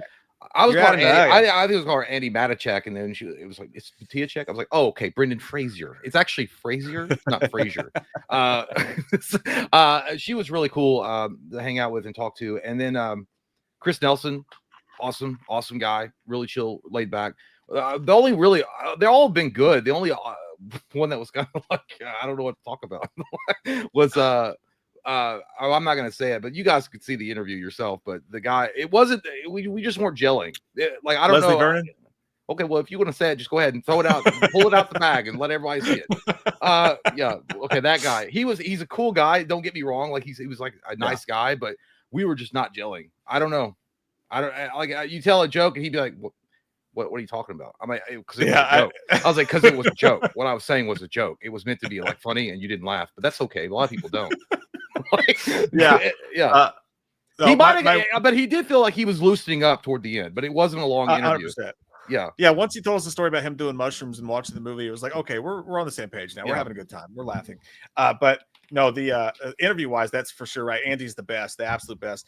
But worst celebrity was definitely Michael Biehn for me. That was embarrassing. I asked him for an interview at a Comic-Con, and we were really new. Jay was even with me. His I couldn't go. Annie was with me, and she was filming, and like I just went up and I was like, there was nobody at his fucking booth. Dude. I wish I'd seen it. I wish I could have just been there to watch that. There was nobody at his fucking booth. I had beer courage, and I went up there. We had just started the channel, and I walked up. And I was like, "Hi, I'm Mike from WeWatchedAMovie, and dude, you have like 2 minutes? I could just have a quick interview with you." And he goes, "No." And that was it. And I went, "Thank you very much, sir," and just walked away. You should have turned around. Well, you've been walking away and then turned back around and be like, "A Terminator doesn't feel paid." I do. I do. Yeah. And then there was an awkward. It wasn't a bad celeb interaction, but it was an awkward one. Early on, when we were doing YouTube, we went to Scarefest. It was like 2014 or something, 2015, and we tried to get an interview with Jake Busey, and it was like he was real guarded. I don't know why. I mean, maybe we were just coming in too hot, but we were like running at him like paparazzi trying to catch him in his underwear. But we ran up to his booth because there was nobody there. And I was like, "Hey man, can we do like a quick interview with you? Like we just do a really small YouTube channel, but it'd be really awesome. We love you in Starship Troopers and stuff." And he was like, "Here's the thing. I would do it, but I just don't really want to talk trash on other actors and directors I might want to work with one day. That's just the nature of the business." I'm like, "What?" I was like, "You're projecting a lot. There must be a lot of things that you thought I was going to ask you." And I was like, and he was like, "You can't interview me." He's like, "You can't turn your camera on and you're not going to ask me questions." So I was like, "Well, can I?" And I was like, I felt like a disgruntled Lois Lane. I was like, "Can I ask you some questions off the record?" I was like, "Yeah, sure, man. What's up?" And he was like, "All cool guy." And I was like, I had no idea what the fuck. I was just like, "If you could be a superhero, what superhero would you be and why?" And he was like, "A lot of people say that I look like Green Lantern. So I'd probably be like Green Lantern." I'm like, "You don't look anything like Green Lantern. You're not Ryan Reynolds." Yeah. Charles Cyphers. I think Charles Cyphers was kind of a dick to us too. Jay and I went up to him at a Scarefest, and he was like, "Why don't you?" We were like, "Could we just talk to you about Halloween for a minute?" And he was like, "Why don't you try me a little bit later when things aren't so busy?" And dude, it was crickets. There was no one around. We turned around and looked at the line that he had, and I saw a tumbleweed just going by. Like, there's no one there. Okay. Yeah, that was not the best. We got to hang out. It was actually really good. We tried to get him on the show, and it's just not going to happen any longer because he wanted some money for it. And I was like, we don't pay for. Yeah, I think they wanted like $500 to have him on the show. $5,000. It wanted $5,000. Was it $5,000? I can't. I think it was over. It was in the 1,000 range. The guy that was in Fire in the Sky, Travis Walton. Really, but he was a sweetheart when we really fucking interviewed nice him. Dude, we went up to we were at Scareface. There was nobody at his line, and we went up and asked him some questions. It was on. We got it on video somewhere. We asked him some questions about his experience, about whether or not what happened to him was true, and he gave us like deets about it. Like he was really, really open and receptive. And then I even went back because I felt bad because we didn't get anything from him. So we got like a one of those little posters that he signed it for us, free of charge. Or no, I think we gave him some. I think we gave him some money, but there was nobody there. I think it was like, Mike and Jay, don't go back to the truck. No, he said, I think I still got it. It said, Mike and Jay, trust me, stay in the truck. Oh, yeah. It was pretty cool. And I was like, that's pretty awesome. And then he got on the Kardashians. Like they invited him on there because one of the Kardashians is a big fan of the Fire in the Sky movie or about the alien stuff. And then after that, it was like, we were like, hey, do you think you come on? He's like, $5,000. Or like his agent. Maybe he didn't say it, but his agent did. Wow. I was like, it ain't worth it. I'll just stick with the alien probing in my memories. Good for him. Me and Jay's brother Cody, when we were like kids, like 13 or some shit, went to a preseason game at Rupp Arena. And it was the Celtics and the Jazz, and like our parents just let us go there, and we were walking around. We're like, dude, let's go to the hotel over here and see if any of the players are there. And it was like, dude, we just stumbled into the fucking. We got so lucky. We walked in the Hyatt lobby. And the entire fucking Boston Celtics team was in there, just hanging out in their suits, drinking with women and shit around. They were just like getting their bags and shit. It wasn't like a bar, but like, dude, Paul Pierce was in there, Antoine Walker, Calvert Cheney, fucking the whole goddamn team. Antoine Walker was an asshole to us, and we were kids. He was like, we were like, can we? And he was like, no, and just like walk by. Fuck and then Paul Pierce, it's like, all right. Paul Pierce signed for us, and he was like, look at this motherfucker right here. He's talking about one of the other players. He's like, look at this suit. He's like, where'd you get this from? JC Pitty? Like, oh shit, JC. At least you wear it well. At least you wear it well. Calvert Cheney was like, I'm about to go watch this Tyson fight. I remember you. Like, are you inviting us to your hotel room? Because that's perverted. Yeah, you and Cody. I remember you all telling me about that. That sounds badass and amazing that you even got caught him. It was just another one of those things. I thought we were in like Sin. We were outside smoking a cigarette, and Kid Foray came out there, and like we were like chit-chatting with him, chat-chitting, and we asked him, I think I gave him a cigarette or something, and we were smoking, and then he's like, we were like, hey man, before you go back in, do you think we could do a quick interview? We were really bad about doing this, and then he was like, I'll blurb you, and I'm like, what the fuck is a blurb? What does that mean? Yeah, Jay and I we were like fucking Beavis and Butthead for like 30 minutes after that, staying outside smoking. We're like, what the fuck is a blurb? I was like, I was like, I didn't even want to fucking keep smoking, but he kept smoking. He took a long time to smoke. Yeah, dude. But, so there's been a bunch of little weird ones, but good times. Ghost. You take it. Just take it, baby. You'll do it, John. I actually do. I have to get a drink. So okay. That's all you the Ghost of Ted Hollister. You guys stoked for the King of the Hill revival? There's a time jump, and they just released a new opening credit sequence yesterday. Love you both. Thank you, dude. Love you. I didn't even know about it. I like King of the Hill. It's a cool little cartoon. I didn't know they were doing a revival, but the time jump sounds pretty interesting. I might check that out. The opening credit sequence. Maybe we'll watch that. Oh shit, the Netflix thing. We got to get on that too. Maybe we'll check it out. But that sounds cool, man. Appreciate you, dude. Thank you. Nighttime. We need Halloween 2018 uncut and H Kills uncut. There's a version of H Kills that was never released. It shows Michael cauterizing his wound on a hot pipe. Is this a sexual movie? That would be cool. I didn't know that. He cauterized his wound on a hot pipe. Would Michael give a shit? Oh, I guess he would. I was gonna say, wouldn't that shit just be healed by the evil inside? I don't know. Like I didn't know. Like he just stopped and like cauterized the wound, but I guess it does make sense. I'm actually shocked they haven't released uncut. They're always doing that stuff, so I'd be down for it. But thank you, Nighttime. Eric Hess says, Loomis, I love you. Do you love me too, or will you? I'll be your Barbie girl. Barbie girl is this Barbie world. What? Don't you sing them goddamn songs to me, Eric. What are you talking about? You sing Barbie girl to me, you disgusting asshole. Don't you come in here and sing a Barbie girl lyrics. What the? You have drank yourself retarded as well, Eric. Stupid. I'm a Barbie girl. Let's go Barbie. Or let's go party. I don't know. I can't remember. Dude, you guys know what Touch Tunes is, right? Like if you go to a bar, you can just sign up to the Touch Tunes and you can pay to play music in the bar.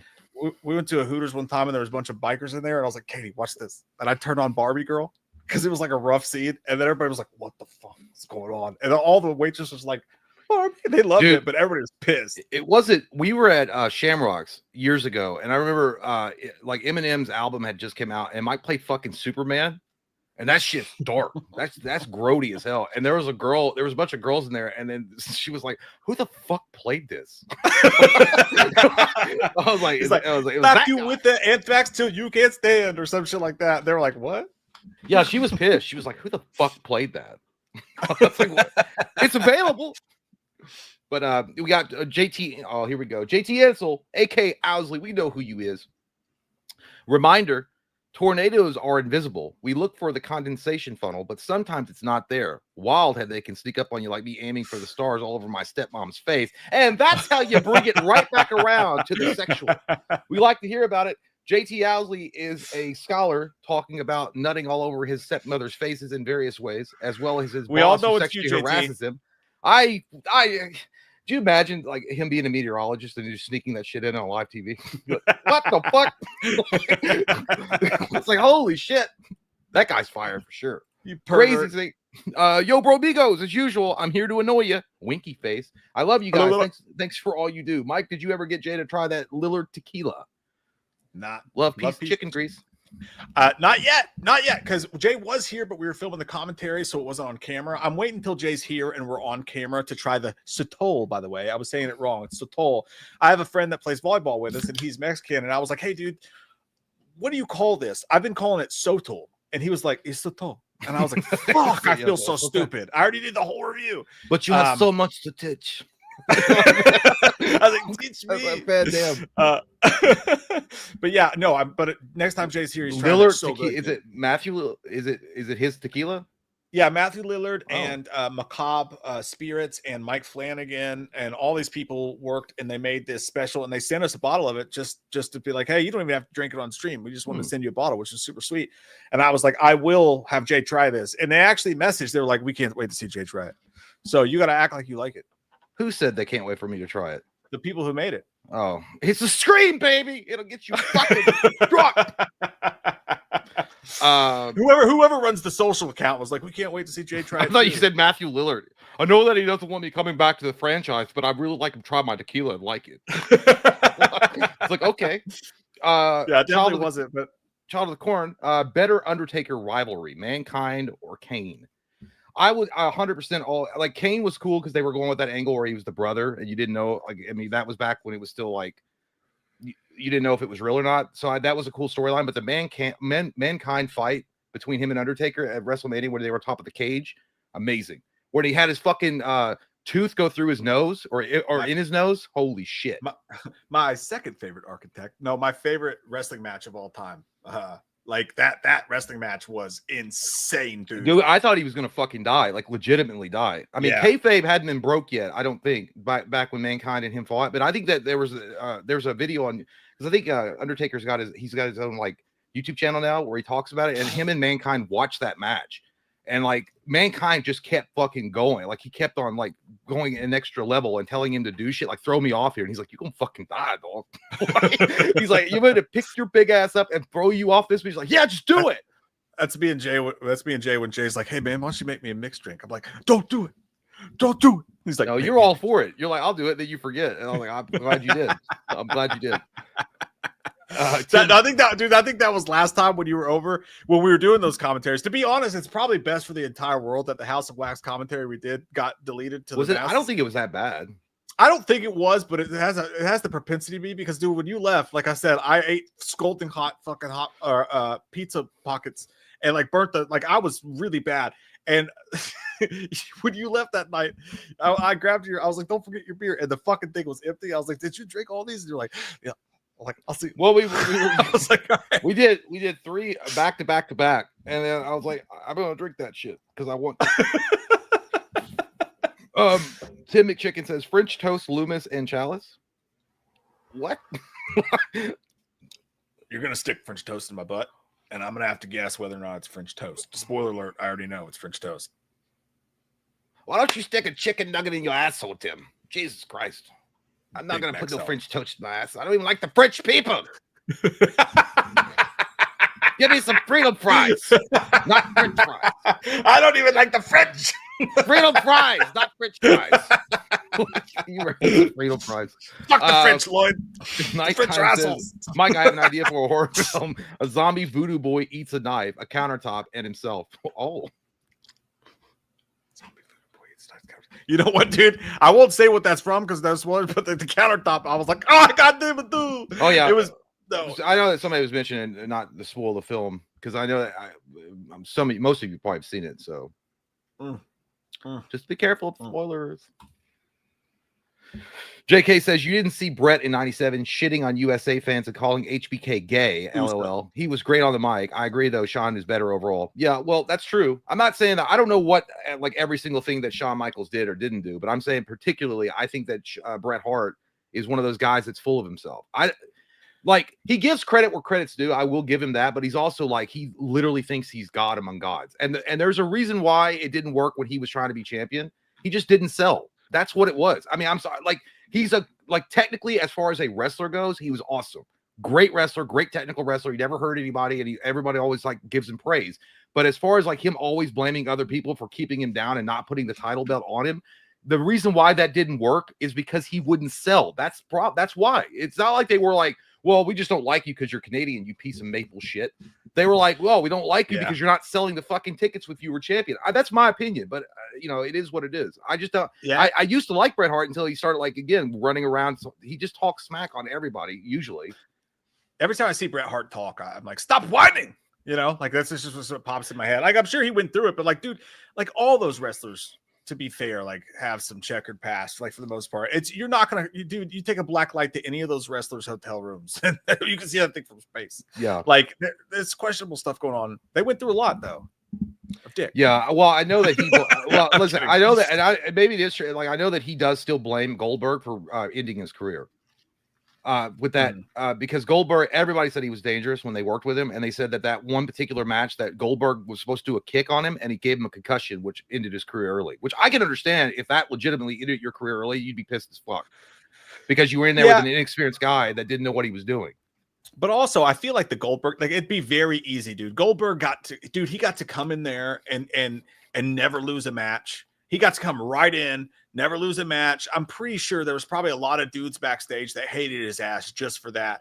So when they say like he was a terrible technical wrestler, like I don't know how. I mean, I think you have to take that with a little bit of a grain of salt. Like I feel like a lot of those guys probably hated him just because they put him over the top immediately. Well, Bischoff knew that. Well, look, Goldberg had a great body. He had a great vibe about him. He connected with the fans. He had a great backstory. It was amazing.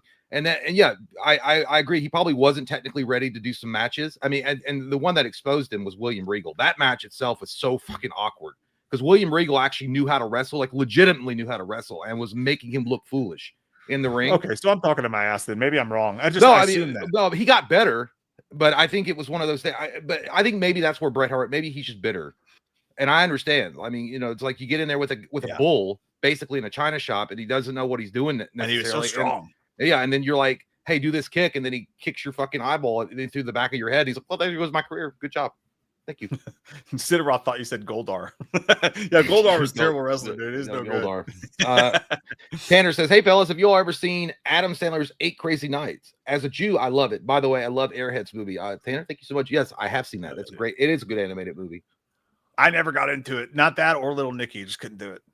Little Nicky, I never. But I don't like Jewish people, so that's part of it. Wow. Okay, here we go. I'm just kidding. I'm kidding. I'm sorry. It was a joke. Terrible time in the world for me to make that joke. I apologize. I do. Where are you going, you little butt nugget? What? Proper says, thank you so much. Says, hey, dudes, I just wanted to say you guys are amazing and always make my days better as I'm trying to pass these damn kidney stones. Mike and Jay, what is a day in the life in 2025 for you? Thank you. I couldn't imagine, dude. Kidney stones. Holy shit. Yeah, that's rough, dude. Woo. What's a day in the life of 2025? Nothing. It's waiting on the next live stream in between. I'll give you my rundown today. I woke up naked in bed with my wife. Her mom watched the kids last night. And slightly hungover, right? Slightly, but not enough. Like not enough. not enough to ruin the day. And got up and immediately sat down hungover and had to finish the fucking article that I had to write to have out today. So that's and Katie walked around me cleaning the house in the angry way a woman cleans the house when she's like, you're just sitting at your computer. That's what you're doing. You're sitting at your computer. And I was like, honey, just so you know, I have to have this into there's a deadline. I'm a professional and it's a deadline. And Perry White will have my balls at the Daily Planet if this isn't turned in tomorrow. Yeah, exactly. That's what I should have said. And then got done with that and immediately went outside to try and get some work done on the deck, in which I had another allergic reaction, but it was fine. And then I made smash burgers on the grill, and now we're here. And the kids are at the fair, and I'm alone in the house, so I can say things like fuck, shit, fuck, fart, pussy lips, and no one can hear me. Queef. They'll be home soon though. That sounds good. Farts from your bunghole, dick. Sucker. My day started out a little differently. I woke up, I checked that my wife wasn't in the bed, and I farted. Because I won't fart in front of her. I just won't do it. I went to the bathroom, I brushed my teeth, I pee-peed. Then I came in to the kitchen area, and I was like, well, you know what? It's kind of late. I'll have a little something. Had a Hot Pocket, which I regretted later on, as we know. I sat down and I started playing Star Trek Online because I am doing that. They're doing an event, and I like doing that. And then I just, my dog had to go poop, and I took him out to go poop, and I walked around, hands in the pocket, then came back in, turned on YouTube, and watched Corey Feldman stuff.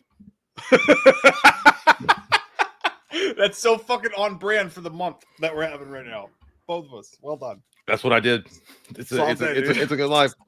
I think Proper got his fucking. I think there was like a 5 or 10 minute moment in my day where I was like, goddamn student loans suck. And then I was like, if I were in charge, I would forgive it all. So, only because you owe. I know.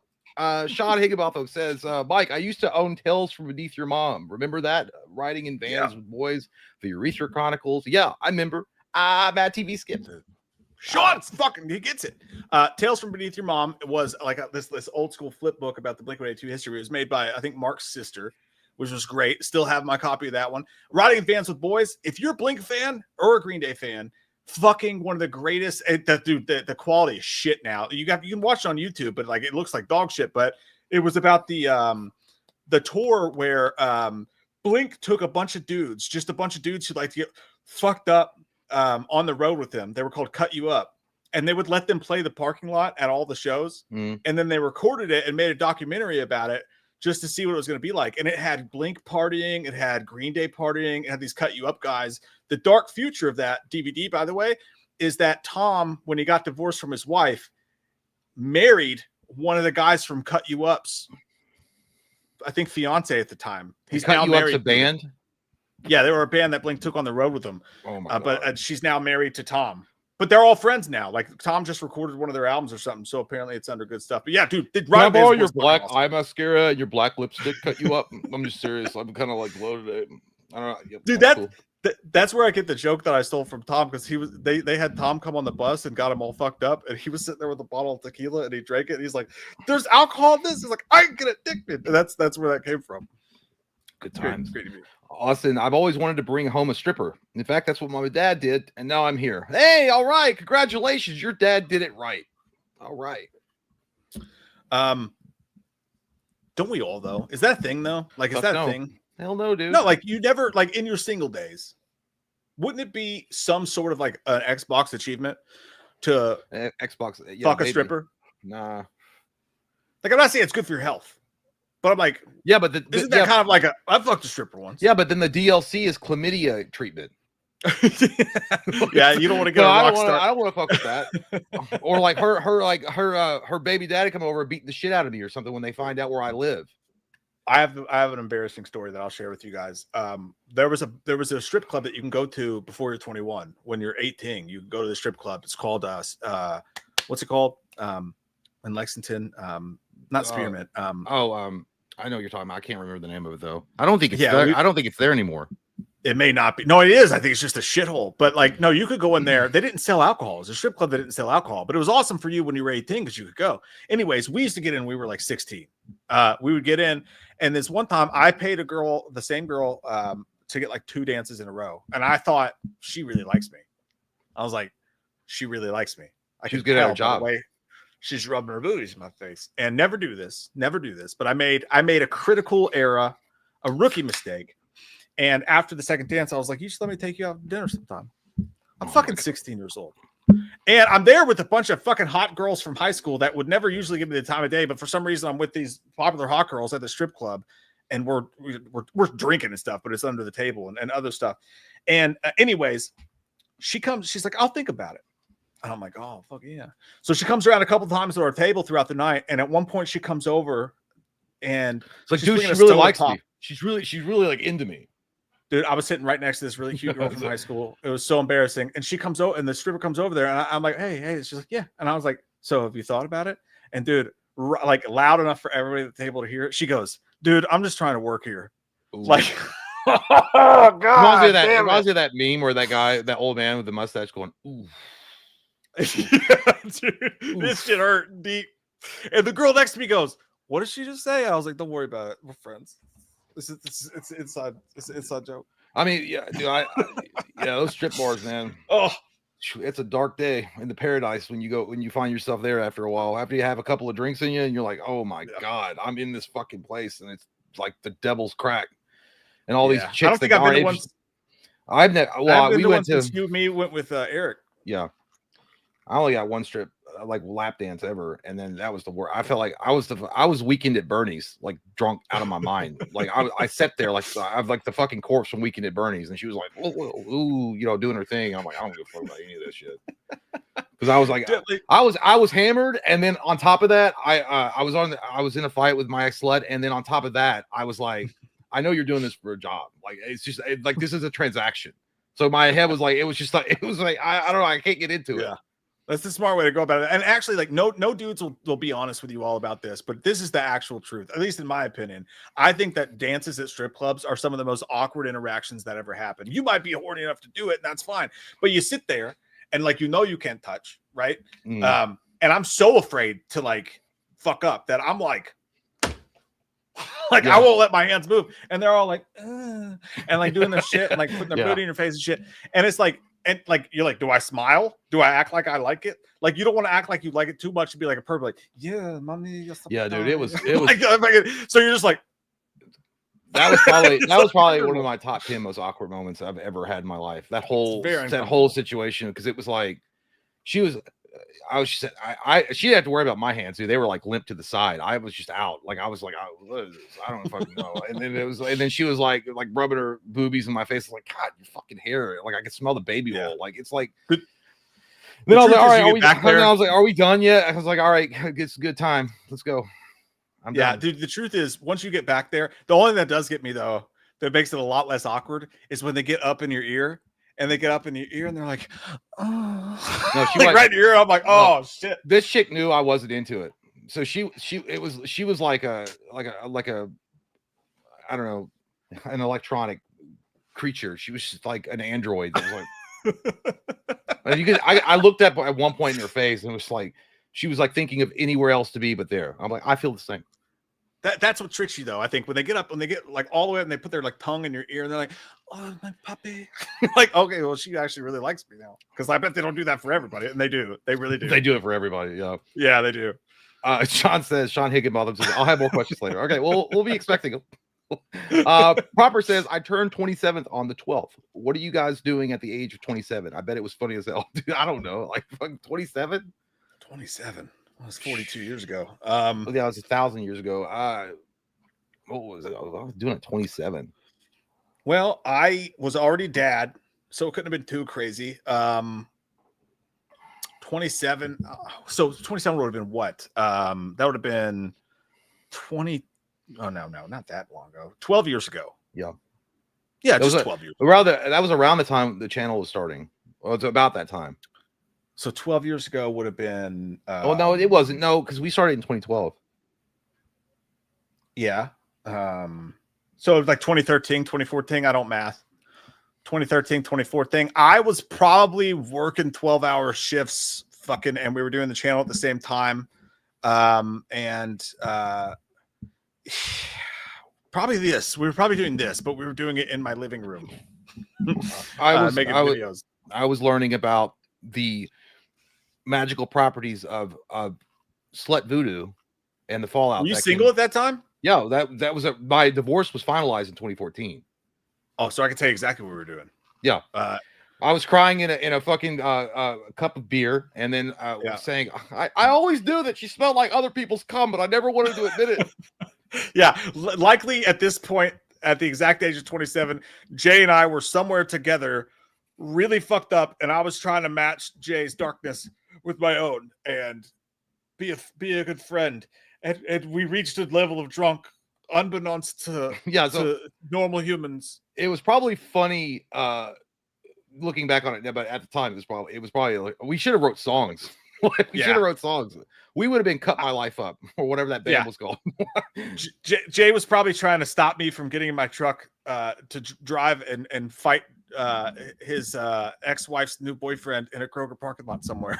Good time. You remember that day? That was a long day. So stupid. That was a long day. It was the Boogeyman says, you guys going to see 28 years later together? I mean, yeah, for sure. I'll go see Fuck yeah, we should. That would be hot. Mm-hmm. That'd be super hot. Did we do the review for 28 days later and the other one, 28 months? I don't know if we ever did weeks. We did the original one because we both look like fuck. I look like a fat lesbian, and you look like a Holocaust victim. Oh, it was bad. We weren't handsome when we did it. Maybe we should revisit those movies together. That could be fun.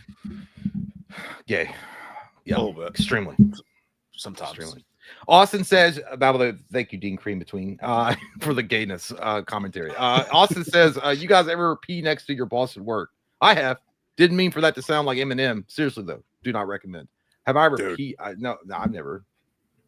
I won't say peed next to, but where I worked, they had the one bathroom and they had one urinal and one stall.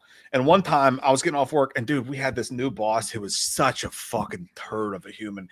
This motherfucker rode his bike to work every goddamn day. And he was a super religious dude and total backstabbing piece of fucking dog shit. This guy was, but he was super religious. I don't know if those, but he called everybody brother. He was a super backstabbing fucking cocksucker, but he was religious. No, but like really religious. So like, but what I'm saying, like when he saw people, he'd be like, "Hello, brother Michael. How you doing today, brother Michael?" I'm like, dude, we're not in a fucking church. Stop calling everybody brother their first name, you fucking weird dick. Anyways, that's weird. This fucking asshole, he wrote me up for missing too much work. That piece of shit. I was like, I have kids. No, he did. He was a fucking asshole. But he would ride his bike to work every fucking morning, dude. I would get off. My crew would get off at like fucking 7 a.m. and his people would come in on first shift. He'd ride his fucking bike, and then this motherfucker would go into the bathroom and dude fucking get butt ass naked in the bathroom and change from his bike shit. Holy, I'm getting closer to God right now. In my But he lived like 30 fucking minutes away and he would bike because he's a fucking hardcore nerd. So he'd bike all the way there and then go in the bathroom and stink up the place. And he'd be spraying his axe and shit and like changing into his suit. And one time I walked into the bathroom and he was fucking half naked in the I could have sued him. Like I should have sued him. I'd be like, me too. Like, you know? But like he was half naked and I went, oh, and I shut the door. He's like, no, it's okay. Come in. I was like, no, I'm good. I'm fucking good. That was the most. If you had walked in there and like, so you heard any good Bible verses? I can think to you if you want. Why make your poopy come out easier for you if you like. Oh yeah, you did mention that the Ghost of Ted Hollister play the new King of the Hill opening sequence. Apparently, there's a new King of the Hill show that's coming out. That they're going to revive, and they've released the new opening. They've said it. I'd say we probably should not because it's one of those theme things. And the second we play it, the bots of YouTube are going to recognize it. Is the Netflix thing on? It's on. Yeah, it's been going on. There's just there's nothing news that anybody gives a fuck about coming out of it so far. I'll double check though. I appreciate it, man. Sorry, I'm afraid of that one. As Poop by Anakin Skywalker, thank you so much. Says Chalice and Loomis arguing about pizza toppings and Slenderman interrupting to ask for gluten-free crust, and Loomis and Chalice say, "No, I'm unison." No, I'm you. What? Is this a show note? I'm out. Time diggy. We at least have a trailer, so why not? Let's mix it up. We'll get back to you, Skywalker. Let's do the King of the Hill. So it's the because if we're gonna do it, then let's go all the way with it. But let's watch King of the Hill, Bobby. 2025. Damn it, Bobby. That boy's been whacking off in my two shit again. King of the Hill season 14 credit sequence revealed. I guess this is it. I think so. That's what I think he was talking about. God, dude, I love this fucking song. That's such a great show. All right.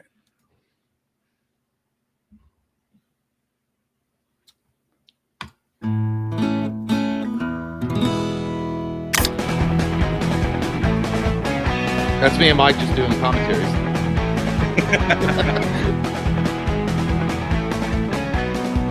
Oh yeah, yep. New characters. Oh, they got the mask. Dude, I'm pumped about this now. Oh look! Dude, look at Bobby.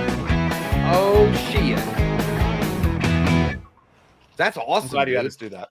Dude, Bobby looks good. Yeah, I like that. That's awesome. Yeah, Ghost of Ted Hollister had mentioned that they said it in the they time jumped it. That's smart. Good idea. We get to see them go through COVID in a Texas town. Well, it's gonna be fucking funny. That's gonna be dude. pretty interesting. Yeah. Who said I can't go in my goddamn Texas Roadhouse with no goddamn mask on? Fuck him. The president. What do you suck mean my I ass. can't? What do you mean I can't? I don't know what I was doing there, but I'm excited about that. That's awesome. Okay, so the Rip trailer. I'm sorry. I will get. We'll get to you, young Skywalker. Just wait. Let's see. Is it actually out? Like, I'm trying to find it.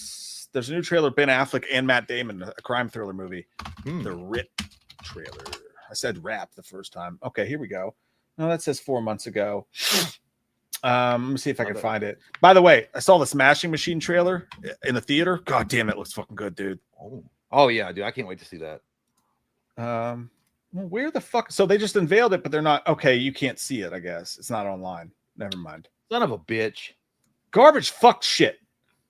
Garbage fuck shit. Dick fuck shit cunt. Balls facts. Pussy farts. Oh, that'll do it's it. not on there yet. Tourette's. We can't watch it yet.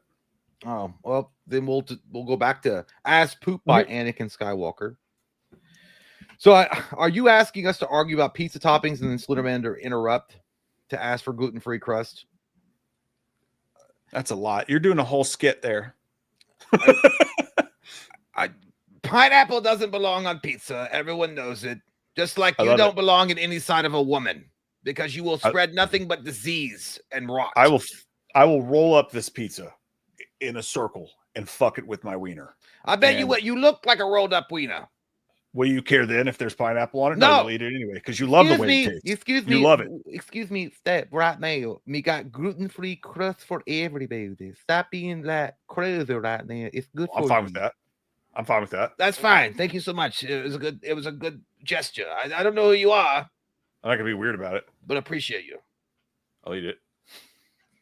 That's the best. I don't know. Maybe we're doing it wrong.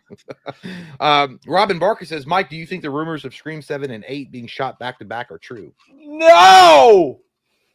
The only reason I don't think that is because I thought it initially, I really did, but apparently a Production Weekly came out a while ago and it said that Scream 8 is going to be filmed in Q1 of 2026. So the first 4 months of 2026 is when they're going to film Scream 8, but they definitely have a connecting plan and ideas, and allegedly Kevin Williamson's also going to do Scream 8, which is super exciting.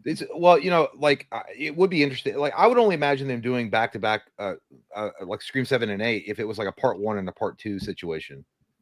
Like there would be no reason for them to do that. Otherwise, if they were going to leave a huge cliffhanger at Scream 7 and then finish it like they kind of did with the newest Mission Impossible movie. Yeah, I think they have that kind of idea in mind, but I don't think that they filmed it directly back to back. But we'll see. I got to change my battery. Okay. I'll be back in just a second. Okay. Dun, dun! Okay. Oh, that's wrong button. By the way, speaking of filming movies back to back, Dead Reckoning and Final Reckoning were filmed back to back. And do you guys remember that breakdown that Tom Cruise had a few years ago? I think it was like 2022. And I think they were filming Dead Reckoning, and he goes off at the crew, like just brutally, like is mad as fuck.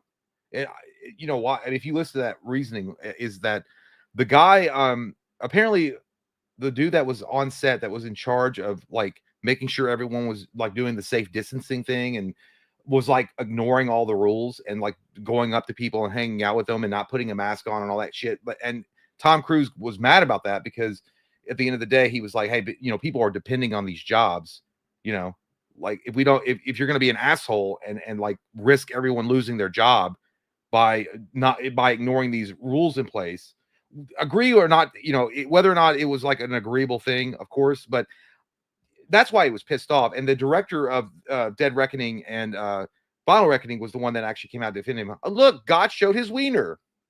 Forgive me, I shouldn't have said that. He never would. He's above that disgusting thing. You're muted, bitch. Settled, baby. You are not the sun. You are not the sun. But no, you look like Raiders of the Lost Ark when they opened the Ark of the Covenant.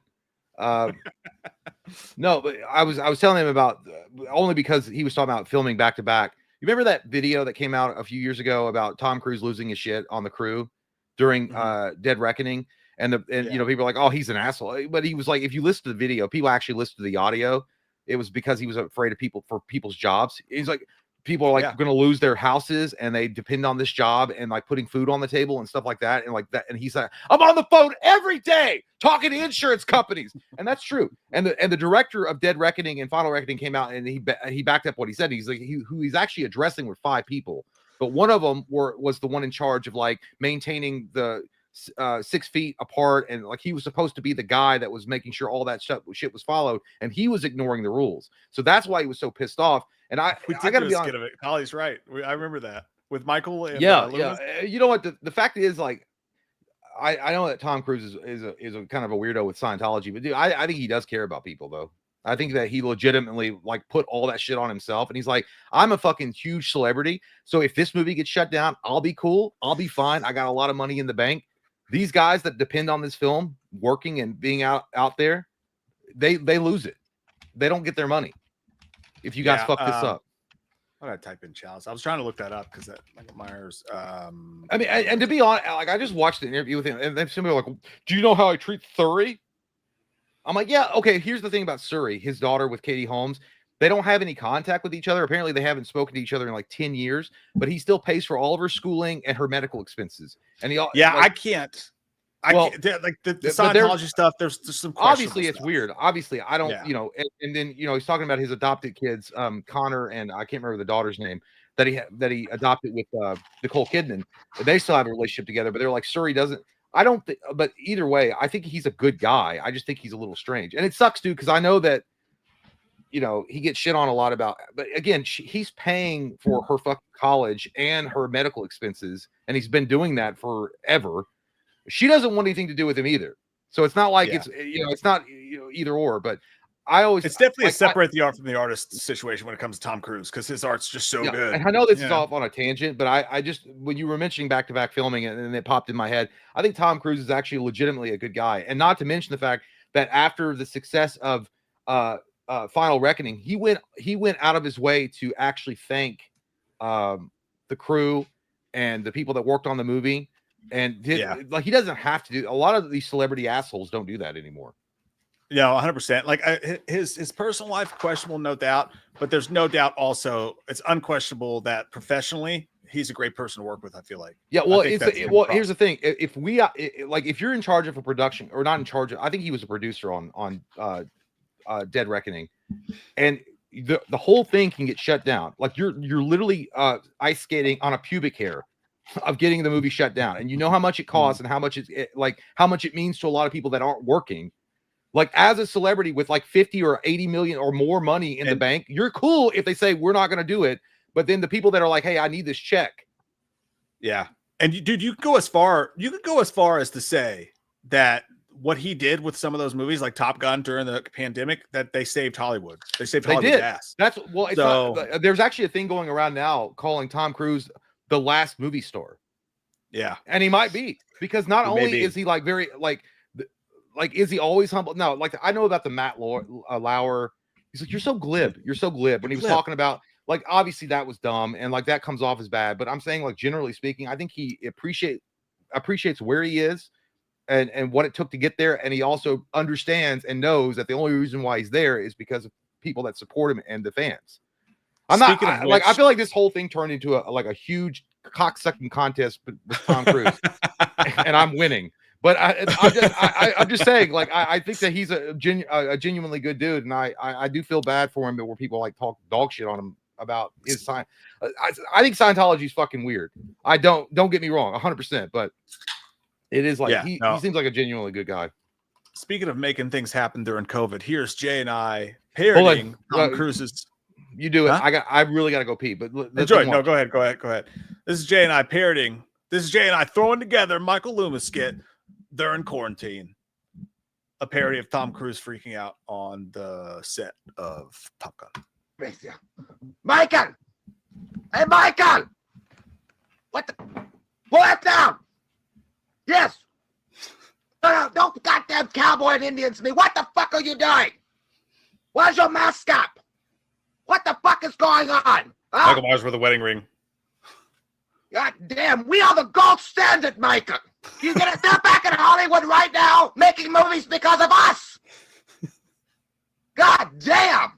Because they believe in what we're doing. I'm on the phone with them every fucking day. Insurance companies, producers. And they're looking at us, finding to take something away from us to make us stop making movies. We are creating thousands of jobs, you motherfuckers. Thousands. I don't even want to see it again. And if you don't like it, you can get the fuck out. God damn it. If anyone on the crew does it, anyone, they're fucking gone. And you, fucking gone. Go to the unemployment line and Dunkin' Donuts, bitch. That's it. I don't want to hear apologies. I'm done with it. You can tell it to people that are trying to put food on their goddamn tables or losing their homes. That's what I sleep with every night. Cock smoker. This is all like unedited too, by the way. That's what I sleep with every night. Unbelievable. The future of this fucking company.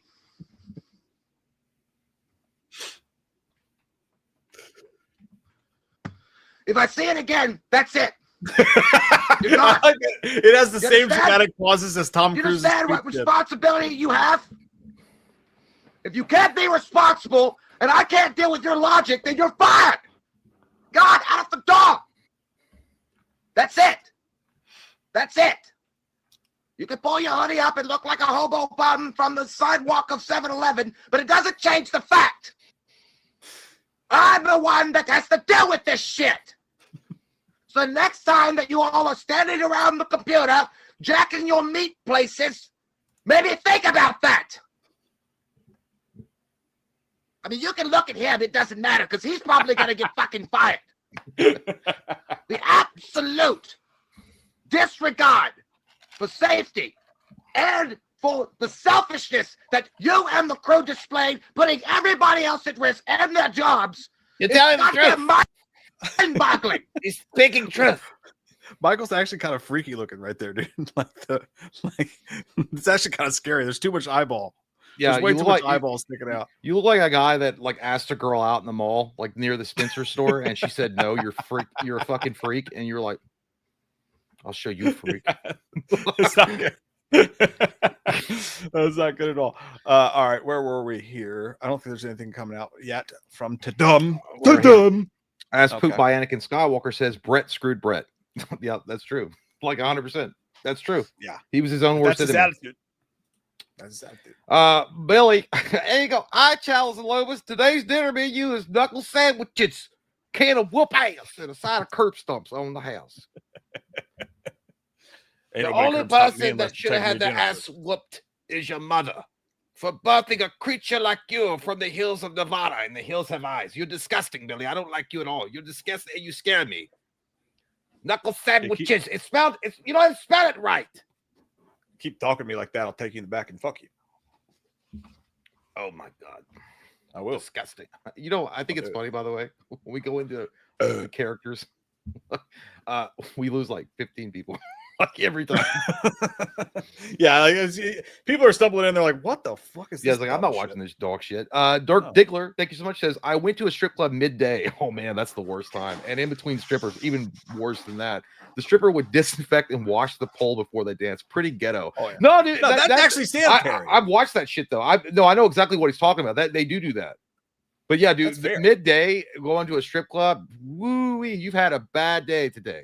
For sure. Jay and I did that once. We did that once, and it was my fault. I talked him into it. Yeah, we're sitting at Shamrocks. Do they play like Breaking Benjamin? It's badass.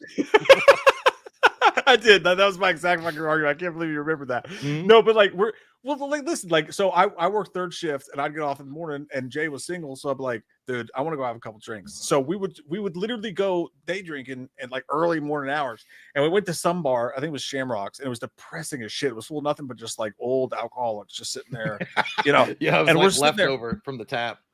Yeah, we're trying to find a good time. We're trying to find something fun to do. So I was like, dude, this sucks. it was like a teen movie. I was like, dude, this sucks. What are we gonna stop living like this? It was. I was like, let's try something fun. Let's go do something. And so I was like, dude, let's just go to the strip club. James was like, it's fucking 10:30 in the morning. It was in the morning. It was bad, dude. Yeah, so I talked him into it. I think we went to the most priciest one we could go to too. Spearmint, yeah, Spearmint. And I was like, dude, at least they play good music there. Like, yeah, do they? It's Corey Feldman. Yeah, dude, they play Breaking Benjamin. And we went, and it was like, oh god, it was so bad, dude. They were like half of them were pregnant. It was it was definitely the in the world. Crew. She looked like she was like following Jesus back in the day when he was wearing sandals. She's like, yep, she's been doing this for a while. Yeah, dude, when you go to a strip club midday and in between strippers, whoo, like you're either on a budget or you just had a really fucking bad day and you don't give a shit. What do you think the over under is, by the way, today in strip clubs? It's been a long time since we've been. How often they play Pink Pony Club? Because that would be an experience. I kind of want to go now just to experience Pink Pony Club in a strip club. I don't know. Yeah, and I was like, I went to we went with our buddy Eric a while ago, and this girl was like doing some like fucking Black Widow like splits and shit and like banging onto the stage. And I was like, does that hurt? Like I was like having a conversation with her because I wanted to know, did that hurt your vagina? By the way, she was on stage while this was happening. Yeah, she's like, no, it doesn't hurt after a while. I was like, cool. I'm just wondering. I was doing like a fucking on the spot interview. Excuse me, miss. I was doing the Johnny on the spot interview with the stripper on the pole. That's what if I wrote for a newspaper, I was like, my experience with on the spot stripper on a pole. Stripper on a pole. That's what I would have called my article. Anyway, Ben Traber says, hey guys, hope you have a good stream. I'll tune in later to watch it. Busy at the moment. Can Jay do his DVD voice? I always thought it was funny when you go coming to DVD. LOL, love you guys. Oh yeah. Coming to DVD this summer. Get ready for an explosive action-packed thriller. Arnold Schwarzenegger looking to refine and redefine himself from the governor of California. I don't know. That reminds me of the old DVD ones. Where it was like, dum, dum, dum, dum, dum, dum. You wouldn't steal a car. Dum, dum, dum, dude, I missed you wouldn't steal a house. I missed that stuff when they used to coming to DVD this summer. Yeah. I always love that stuff. Day fate day. He would always say like day fate day. Tomorrow, today, yesterday. They are going to answer the question that we have all. I don't know. Man of Tomorrow, thank you so much. Says funniest work story. Well, go ahead. No, I got to think about it. Oh, I've got a few. I pooped my pants once. I had to leave. Obviously, I know I didn't come back. I remember. Okay, well, it's not. It's. I remember. I got a job working at a factory, and like it sucked. Dude. Like I didn't know what I was doing. Which everyone, first day you don't know what you're doing, but it was one of those very highly paced jobs where you had to like everybody down the line was relying on you to get the part done so they can move on and do their job and on and on. And it took me like a week and a half to figure it the fuck out. And they were all super cool, always super nice because they came over. I remember on lunch, dude. I went on lunch and I came back and they had actually done some of my work for me and had it in the basket next to my machine so that I could like. And I think they were just pissed off that I was slowing them the fuck down. I was like, "Why are you making me cry happy tears?" Because I felt stupid. Because but when I got actually really good at the job. I got fast, and I had a partner named Thelma. Who had like 4 teeth, and she got pissed at me. It's not really the funniest work story, but she got pissed at me because I started moving fast. And she's like, "You try to take money out of my pocket?" Because if you got done early, because we had orders to fill, and if we got done early, we would leave. And I wanted to go home. I fucking hated it, dude. I hated that job. But I was like, I just want to go home. And so we would do these orders, and I was going really quick. And she's like, "Slow down. Where are you? What's the rush?" Like, I was like, "Don't fucking." I was like, "All right, calm down, relax." So I kept going and going, and then all the orders were done. And she's like, "Well, I guess I'm just gonna be in the street because you don't want me to make money. They're gonna pay us for 40 hours this week if you just slow down." I was like, I'm doing the job that I was hired to do. And if I get good at my job, I will do my job correctly and efficiently. And she's like, "Well, that's just great. Tell that to the bank man." And that was it. And I was like, "Oh, tell it to the bank man." Well, dude, she was afraid of getting evicted. I'm trying so hard to think because there's so many things that are going through my head. The hot sauce story was good.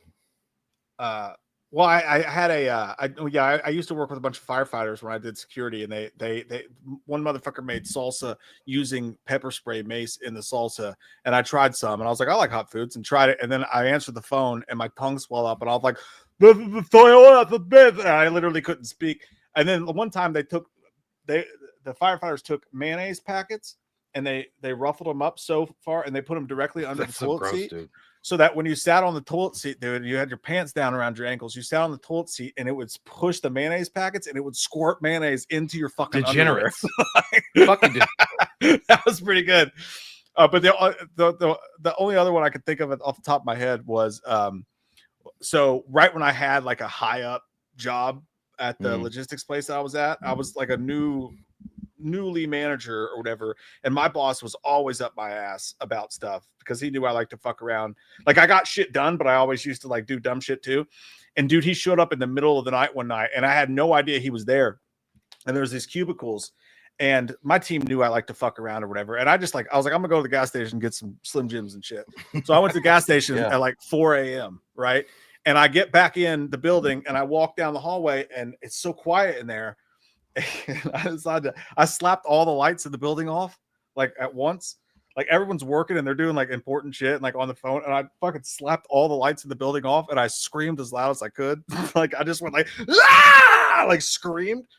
And then I realized like nobody laughed, and I was like, that's fucking weird. Dude. And I turned the lights back on, and I walked back to my desk, and when I get back to my desk, dude, my fucking boss was sitting in the cubicle next to me, and he was just doing this. And I was like, I knew you were here, and that's why I did that joke, because I was trying to make you laugh, James. It was so fucking uncomfortable, dude. Like, oh my god, I thought it was funny. We went. I had like Slim Jims and like fucking energy drinks in my hand. I just like, it was bad. Well, I took you to I dropped you off at work, but we went to watch the Green Bay Packers play because we went to B-Dubs. Remember, and it kept going and fucking going. And Mike had to be at work at like a certain time, but it went into overtime, so he was late. And I was like, I was like, hey man, if they win, are you just gonna like call in? Because it's like you're pretty fucking drunk.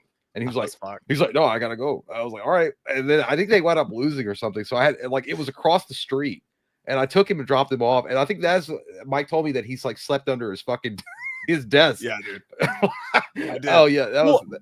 So I worked these 12-hour shifts, but it was before then. But I worked these 12-hour shifts where I was the only one in the building. But I did have to relieve someone.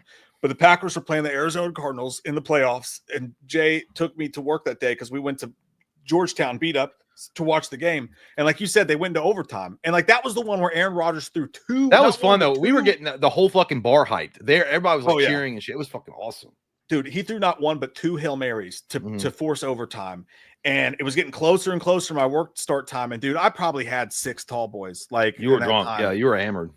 I was like, Jay was like, dude, just call it. I was like, I can't do it. I can't call it again. I can't call it. It's my goddamn life. It's my life.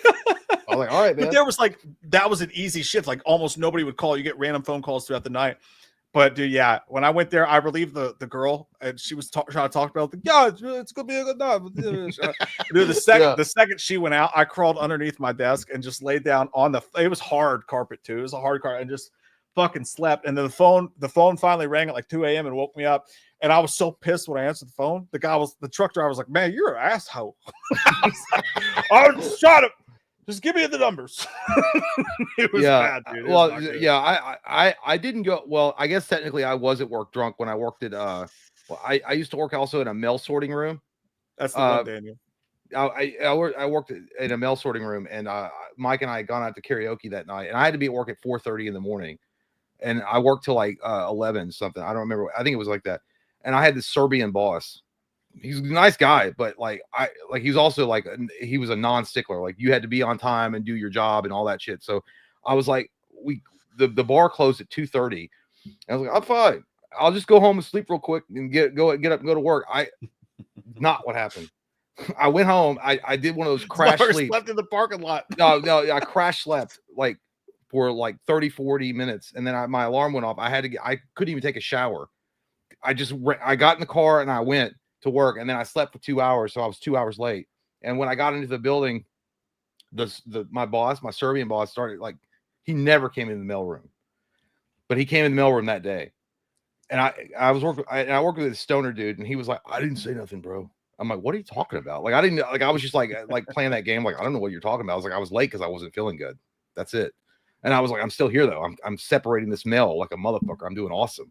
And the boss walked in, he started walking next to me, and he looked over at me a few times, and I just didn't make eye contact with him.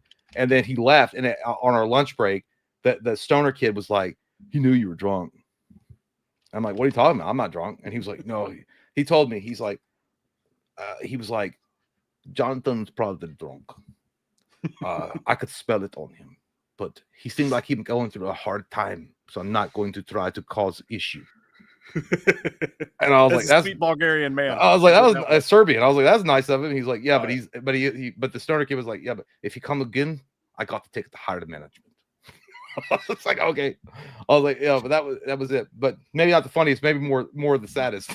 I think both of our stories were. However, I do have. We haven't done this in a while. You guys ready?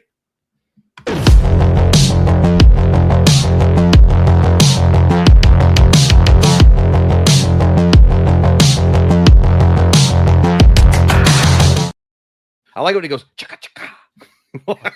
That's my favorite part. Stranger Things trailer is out. Season 5. Is this the last one?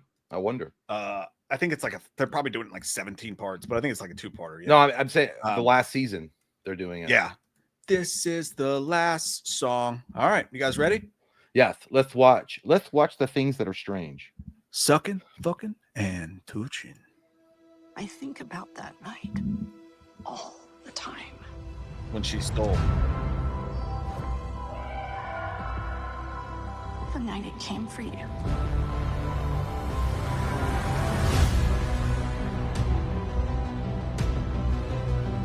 That song is fucking awesome, dude. The night.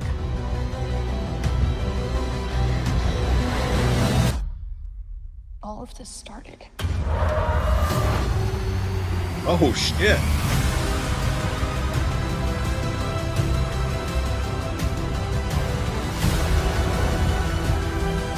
Everything changed. We failed.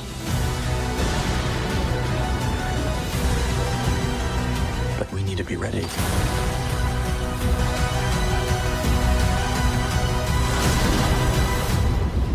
Oh, you're right. Volume 1. Damn. Ooh. Oh damn, it's supposed to be 3.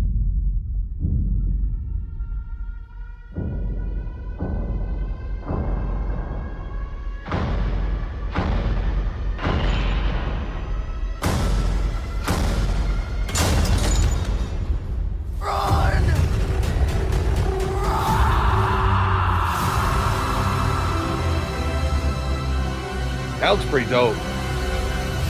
Intense.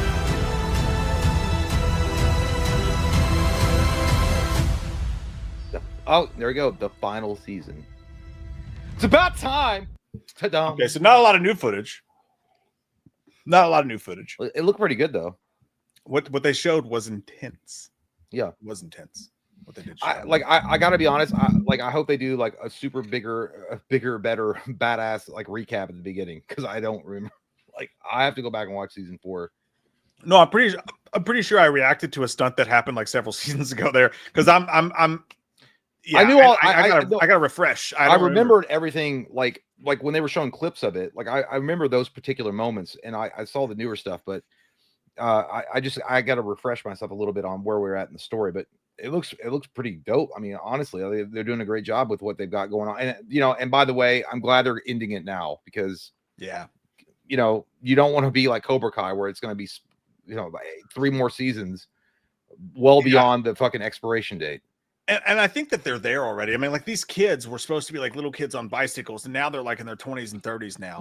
Like it's already surpassed a certain point. And I'll be honest with you, like I won't say completely lost interest, but that first season was so palpable, and then like everything else just a little bit less interest, and it should be going up. Yeah, I think they probably could have had an entire season less than they've had, but maybe the last season will be a banger. Yeah, pretty much describing a romantic relationship with either one of us. A little bit less interesting and a little bit less interesting. And as time goes on, they just wind up cheating on you. What? No, I had it was a cool trailer. But yeah, I'm definitely the end seemed intense for sure. But I'm not an uber fan of it. So I'll have to go back and watch. I want to watch it, but I'll have to go and refresh myself. Yeah, if any of you have some deep insights on what we saw there, let us know. Jay and I, again, not super fans, just kind of casually watch it, but looks like it's gonna be intense. I hopefully they step it up a notch though. Like, hey, this is the last season, man. This is the last. Well, let me ask you a question. Does 11 die? Do you think they kill her off? Yeah, Drake every day. Every day I've been praying. No, yeah, I don't know. I think that they're gonna do the hero sacrifice. That she like sacrifices herself for her friends. It would make sense. I mean, it would check out. Sure. I mean, we thought Sheriff Jim did that, but no. That's another guy that could do it too. I have to tinkle so bad.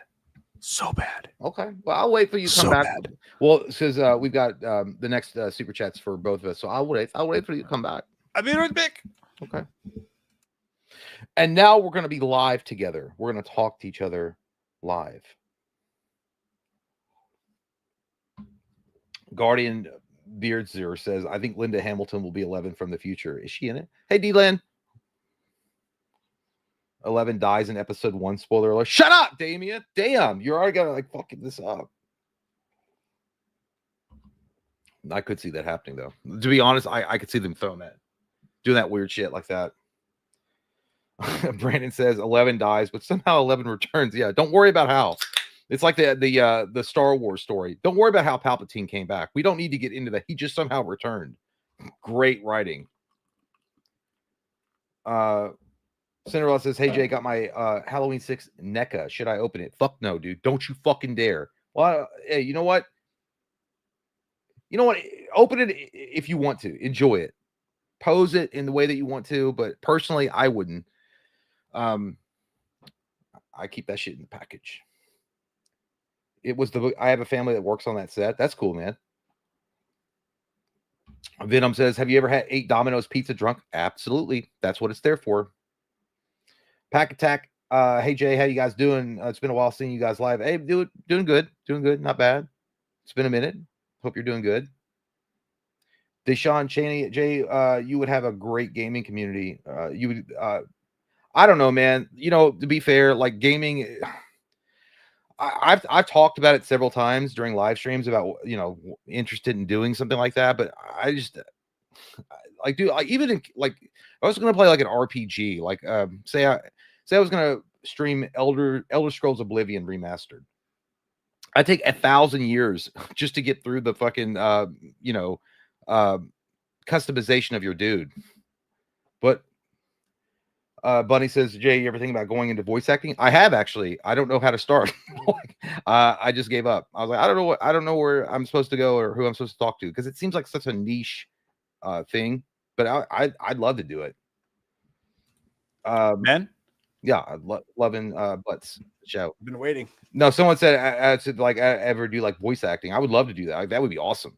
just to go into a studio and just not even give a shit about how you look and just record your voice. That's got to be the easiest job in Hollywood. Like voice actors probably get pissed to hear me say that. Yeah, but... no. Well, I mean, I know that obviously with voice acting there is like an acting ability that goes into it, but like, yeah, you don't have to like worry about face and body and all that shit. You just give your voice to the character. That'd be pretty cool. Yeah. Imagine if someone told you though, if someone said, "Hey, in the next Arkham game, you're going to be the voice of Batman." After Kevin Conroy, that would be fucking stellar, dude. Oh, that'd be awesome. I think you'd be good at it. You do good voices. I believe in you, senor. Give me some Corey Feldman. Anna tomorrow says, "Do you guys have any crazy stories about filming skits in public?" Nothing like really weird. As Definitely far as could have like, went worse. Yeah, we were filming. There was one sketches. There was one. I think it was 2018. We were doing sketches. For every horror movie that we were introducing that month, we were going to different locations and doing like a opening for it. And we went to this really rundown, like definitely you could smell the PCP from the road. Yeah. Like motel / hotel. I don't know what the fuck it was. And we were pulling up in front of it. And I don't know. I think we were doing Vacancy. We were doing the Vacancy review. So we needed a sketch for Vacancy, and it looked just like Vacancy. Like the whole area looked like that. And we pulled up. And I jumped out as Loomis to do the intro, and that shit that was scary as fuck, dude. That if you guys ever seen Bloodsport when they're walking in that narrow alley going towards the Kumite, that's what it felt like. Everybody was watching us. Their doors were open. I could smell weed. I heard a gunshot somewhere. Dude was doing his laundry. Yeah, it was bad. And then we went to a park, and we were gonna do. We had an opening for like as best as we could find something for Psycho, and there was some park rangers or whatever, and we went over to them to ask them if it was cool that we're going to film there. And I was like, by the way, this guy's going to be dressed up as Michael Myers. He's going to have a fake knife or whatever, just so you guys don't get called out here. And they're like, is it real? He's like, no, it's fake. And he's like, okay, well, if it's not real, I don't care. But we were interrupting their lunch. Like, that was a little awkward. Yeah. They were like, go talk to Tammy at the trailer house. And we did. And they were like, I don't fucking know what you're doing. Those guys are bitches. Yeah, they were like, you guys got to write the governor of the state to get a permit to film. I was like, we're not filming a goddamn Michael Douglas movie here. Yeah, and we did get yelled at Scarefest. They had the security guard. They had a security guard come over to us and be like, and like it was like, oh yeah, and they pulled aside. Pretty brash dude was like, you can't be filming the celebrities, and we were like, we weren't. And he was like, Robert England's over there. He doesn't want any cameras on. I was like, dude, we were just walking through the thing, filming each other, being dumbasses. We do this every year. And he's like on his walkie, like checking it out, and he was like, just don't film around Robert England. And we're like, okay, sorry. It's not like we're dressed up as boilers. What's going to happen to him? Deep cut to Nightmare on Elm Street. Got a tiny. But generally speaking, we haven't had any. Thankfully, no cops have been called or anything shut down to that degree yet. No, which is weird because when I was in a band, we had the cops called on us all the time, and some of them were really cool. They would like let us finish playing and stuff. But got a little one of these for you.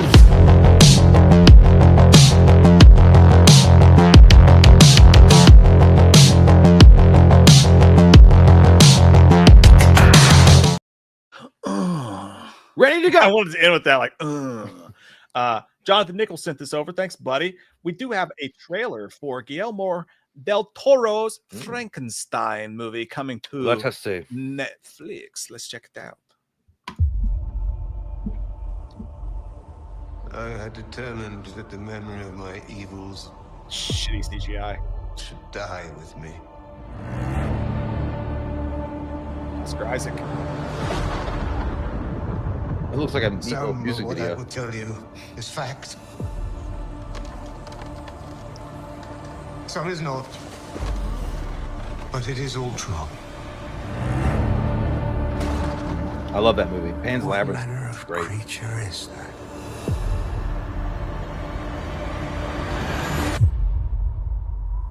What a beautiful sunset. I did. I did him. Red gloves, bold after Memorial Day. An idea took shape in my mind. This is about the start of the channel, actually. Oh, damn, that horse is crazy. That makes me feel bad. That horse. Unavoidable. Until it became truth.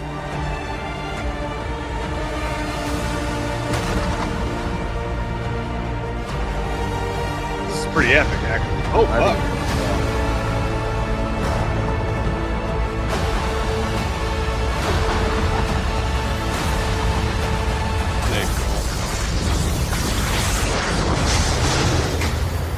think- In seeking life, Oh, that's fucking.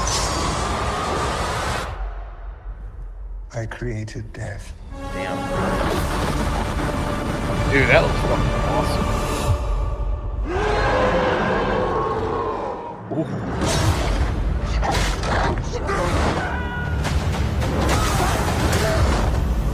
Is that Frankie? Yeah. Go into me! Or it's Kane making his debut back at the WWE. I don't know. Dude, I'll be honest. I never thought like Frankenstein's monster was never like for me like that cool of a universal monster. I know he's like beloved and people love that character, but I always thought the story was kind of boring. Mary Shelley's Frankenstein, the whole thing, I get it. You know, this insane doctor wants to play God and bring someone back from the grave and do. I just never really cared. That looks fucking extremely interesting. I actually want to watch that. Like dude, it looks like it has an epic turn to it. It looks like that caught me, like the wide scoping range of it, and honestly, like the intensity of like showing Frankenstein or whatever. And Oscar Isaacs is a great He's actor. amazing. It's kind of like Yeah. Jenna Ortega in a way that like I feel like he picks bad roles for himself. Yeah, Sometimes. Oscar Isaacs never really had a role to define him, as far, in my opinion, that he deserves. The only thing I would say is The Most Violent Year, which no one watched, but he was so good in that. Yeah. But like, you know, the only thing about that trailer is it has that typical Guillermo del Toro thing. Like, by the way, I'm going to say this. People are going to shit on me, but I'm going to put it out there anyway. I think it's one of the most overrated directors in Hollywood. Okay. Puts out a lot of stinkers. Okay. Guy puts out a lot of stinky turds. Well, listen, I will say Devil's Backbone was amazing. I thought that was a great movie. And Pan's Labyrinth, I really did enjoy. Hellboy, I think he did a great job. I've never watched Pan's Labyrinth, so. You never see? Oh, it's fucking awesome. But Hellboy was great.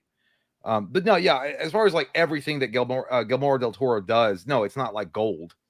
I mean, he's had some stinkers for sure. So I don't think that's like unfair criticism.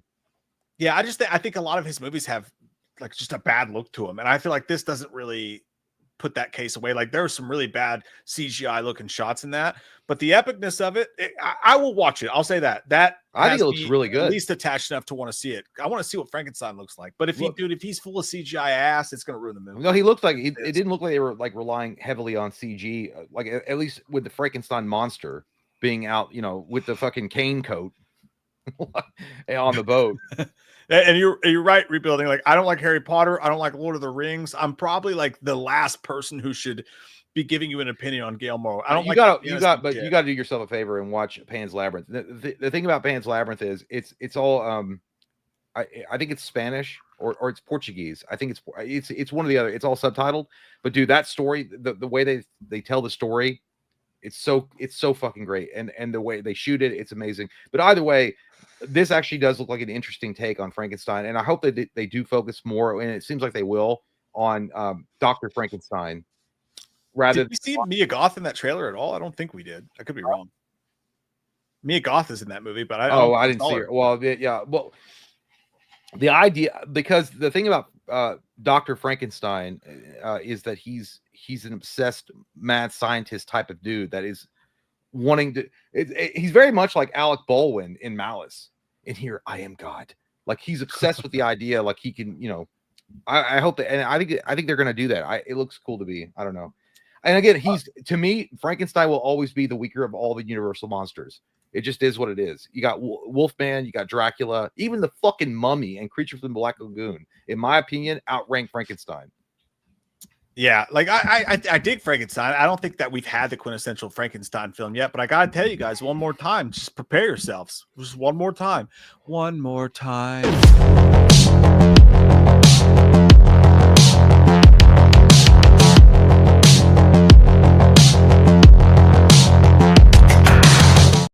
This is like a bazooka night of breaking news. That girl's going to get tired of covering it.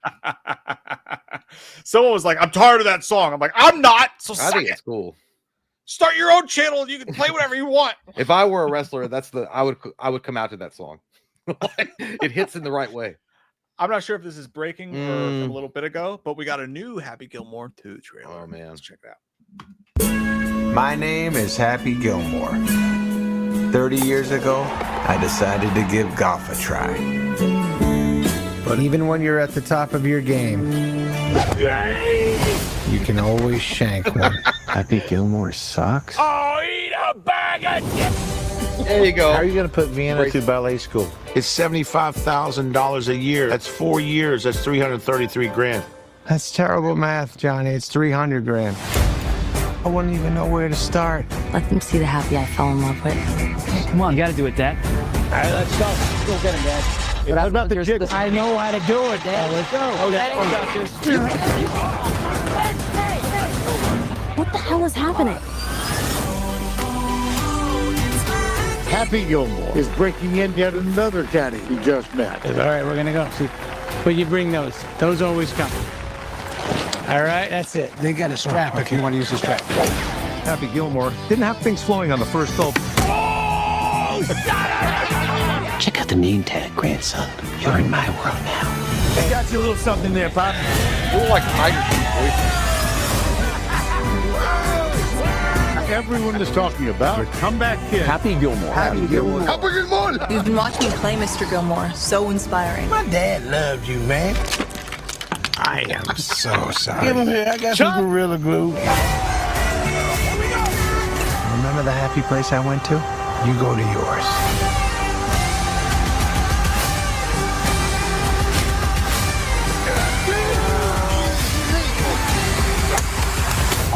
Oh my God, Rory!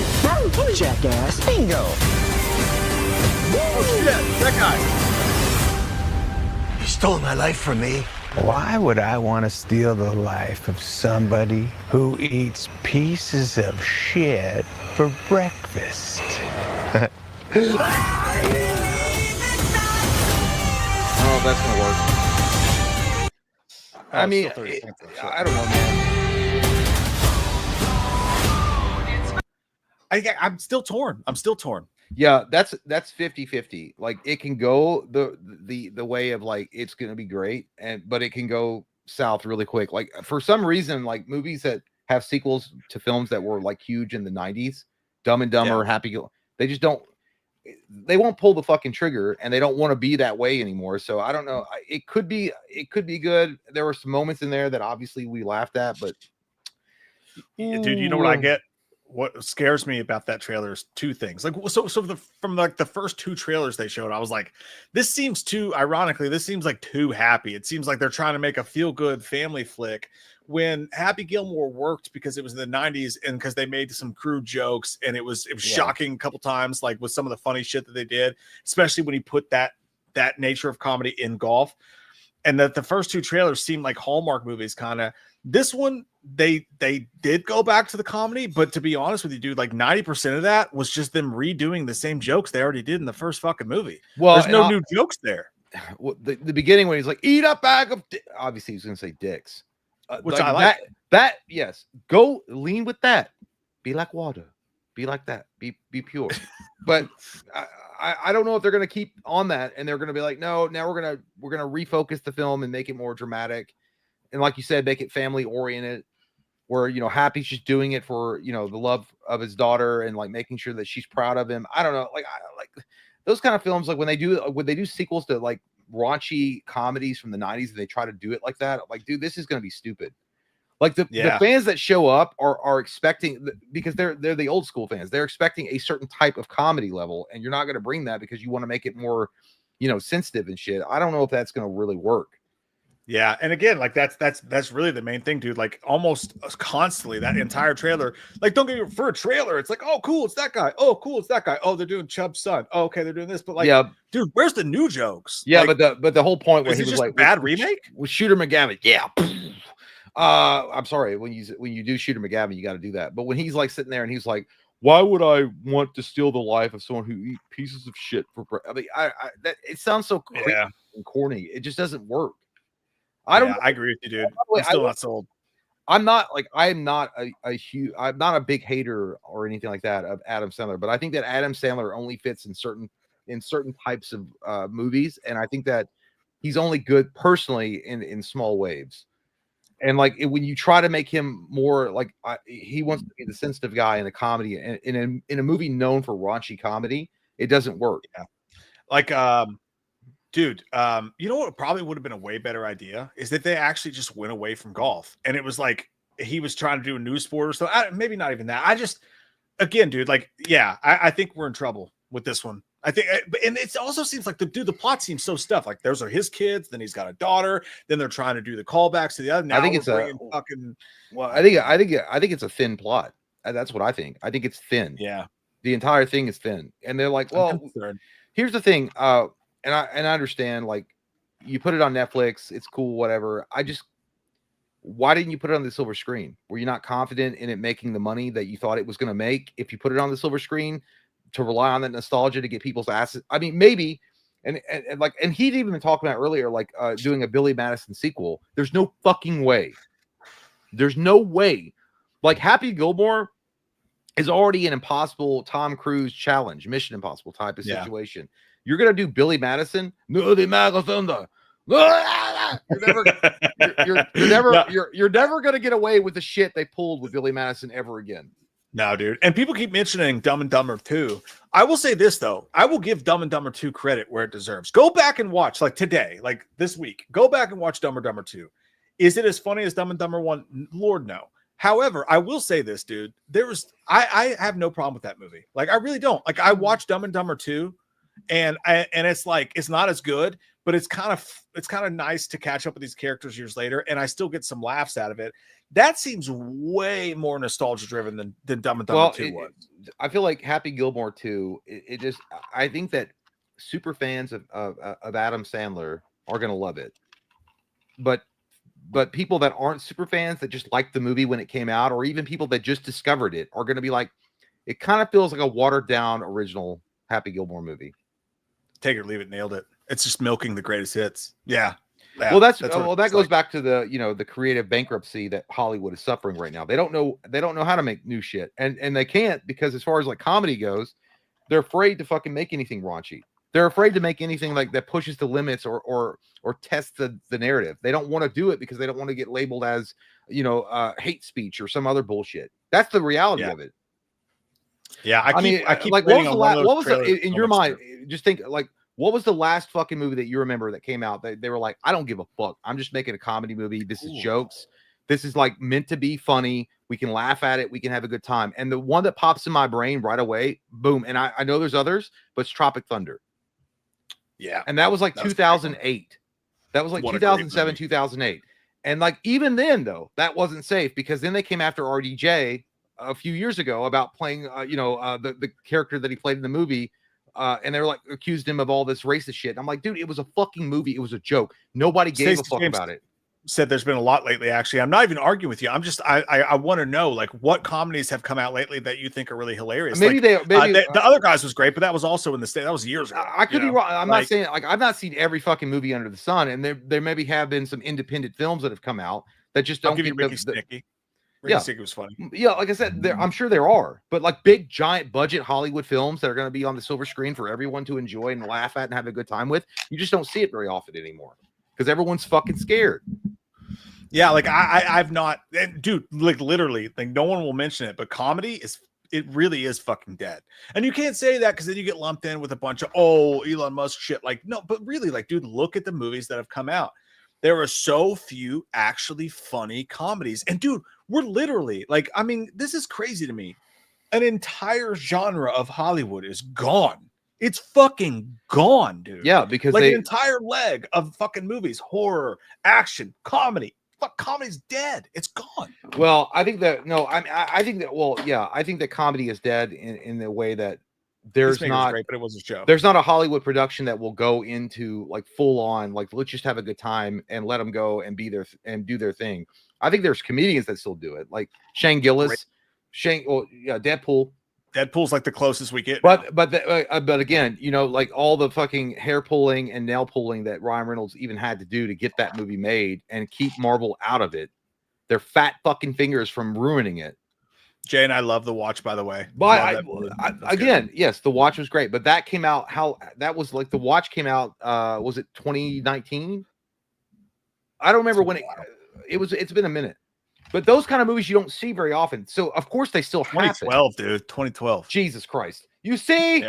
But I'm saying like obviously those movies still happen. I'm just saying they don't happen as like I don't know, man. Like early 2000s, 90s, even mid 2000s, a little bit. There were several of them, and then all of a sudden everyone got very sensitive about everything, and so they got really fucking scared about advertisements and people pulling the plug on them and talking shit on them on Twitter, and then they were like, oh, we got to pull back and be. I mean, come on, guys, shut the fuck up. It's meant to be. And I see what you said. Like Naked Gun has a chance for sure. There was Sausage Party. That was obviously again. Those are films. Count. But Sausage Party was a good movie. But when did that come out? New Orleans was pretty funny, but it was like. But you know, I know. I mean, like I said, there are examples that they still exist, but they are not put on the main platter any longer. No, I could not. Like if you look at what's the last comedy that really like blew things up? Tropic Thunder, that was huge. In my opinion, it was fucking huge. People love that fucking movie. And again, there's other examples, of course. I'm just saying, like, and it doesn't, you know, if people are like, well, what do you want to just be like, racist and homophobic, and that's the only way that it makes it. No, dude, that's not what I'm saying. I'm saying like you can take current fucking topics today that people are sensitive about and poke fun of it. That's the fucking point of comedy. You take something that's serious and you poke fun at it so that it's not as serious anymore, so that everyone has a good laugh about it. That's what it's got to be. You shine the light in some dark moments, and that's what's kind of gone to TV. Like I keep bringing up constantly, Vice Principals.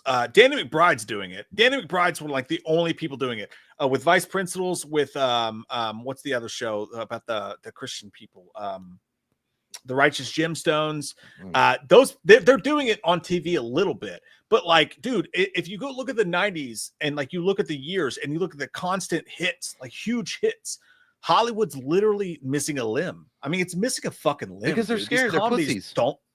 It's sad. Like no one talks about it. Nobody talks about it. Do you guys think that Married with Children would exist in today's world? Fuck no. No, hell no. They would be immediately try to be canceled, and about how toxic it is and toxic masculinity, even though it was meant to be even fucking shit like Home Improvement would be fucking normally I'm against the whole like, oh my god, everything's woke, but literally comedy was actually killed by the wokeness. Like, I mean, that's just a fact. That's not a fucking weird right hand take at anything. It's a fact, dude. People are scared to make funny movies. If I were a stand-up comedian, they give you all the fucking material in the world with all this oversensitive shit that you would have a never-ending supply to fucking talk shit about the fucking culture that are just a bunch of tampon bleeding dickheads that are out there like Puritan policing comedy. It's insane to me, but you know, either way. But yeah, you're right. The ones in charge, the ones with the bank accounts, the money makers, the studios, they're like, no. We must be careful with what we do. And you're like, what are you talking about? These are the exact same people that you should be brigading against, because like, who the fuck are you to tell me that I'm not allowed to laugh and joke about this? We need a fucking Blumhouse. That's what we need. Not Blumhouse today. Blumhouse 10 years ago. We need a Blumhouse to come out as a studio and be like, we're making raunchy comedy. Scary Movie may be a big deal, but like we need a Blumhouse studio for comedy that comes out and goes, hey. And like, you know what, dude? Like, I found myself going back and watching the shitty Adam Sandler Netflix movies that come out that are not great at all, but at least they're funny. Like, there's some fun ones. Did you like Hubie Halloween? I did. I thought it was. I thought Hubie. Here's the thing about Hubie Halloween. My wife loves that shit. I was one of those guys who's like I was like, why you gotta talk like that the entire fucking movie? Like, it was like even the Ron Missy I thought was funny as fuck because it reminded me of old school comedy. Yeah, well, for me it was like Little Nicky. I was like, why you gotta talk like that the entire fucking time? Yeah. But either way, yeah, I think it's studios scared to pull the trigger on shit, which is unfortunate. I agree with you, my friend. JT Custom says, hey guys, my mom's birthday is tomorrow. Could Slenderman and Marky Mark give her a happy birthday? Her name is Jamie. Mm-hmm. Happy birthday, Jamie. I hope you come over my house. I can put you on the Bowflex. We could do a chest workout together. There's nothing better than a chest workout on your birthday, Jamie. I'm going to get you so fucking pumped, Jamie, you're not going to know what fucking hit you. And then we're going to go on a nice Catholic session. We're going to talk about God. We're going to talk about Jesus Christ. I'm going to give you the blood of Christ. Happy birthday, Jamie. It's so nice that the Lord has blessed you with another day of birth. Happy birthday, Jamie. We hope that JT takes you out to a nice meal at the Subway sandwich shop and that you get whatever you want as well as a cookie to go with it for dessert. Happy birthday, Jamie. We hope it's all that you hoped it would be. And get an ice cream cake at Dairy Queen as well. Happy birthday, Jamie. Happy birthday. Wistful Sampson says, thanks, guys, for recognizing the money behind the movies. Every movie that has that same pressure on it. Tom Cruise was absolutely right for that album. Yes. He was, man. And again, and he's one of the few celebrities that, like, you know, he got caught screaming at, like, and I remember when that came out, they were trying to paint it as like him screaming at these Hollywood little employees that didn't know this big bad movie star was like berating them. No, dude, he had every good reason to do it.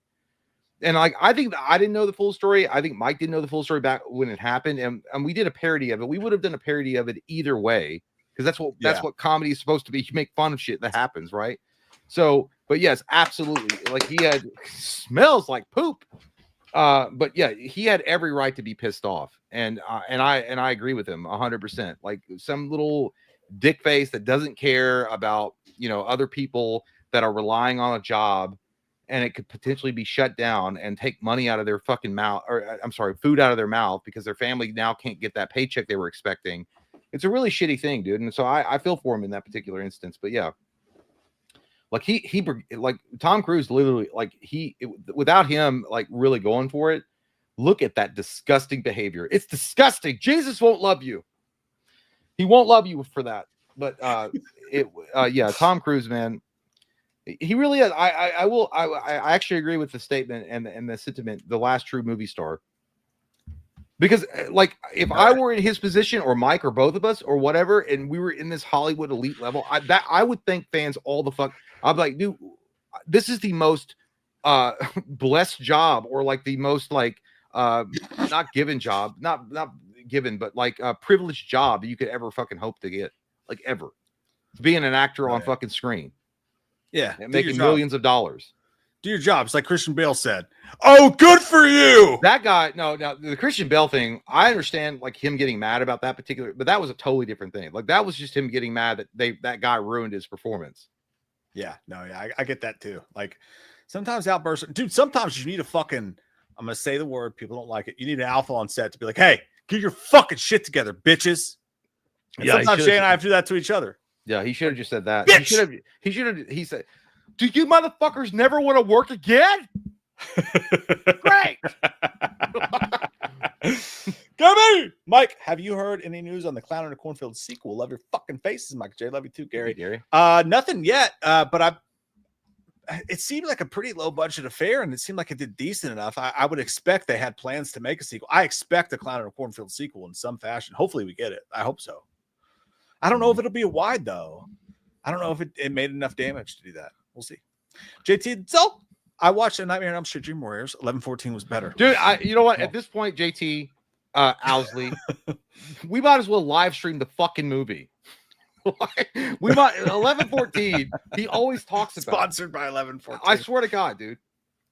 But A Nightmare on Elm Street Dream Warriors is definitely overrated. Just you shut your whore ass fucking mouth. It's an overrated movie. Go use it as a toilet.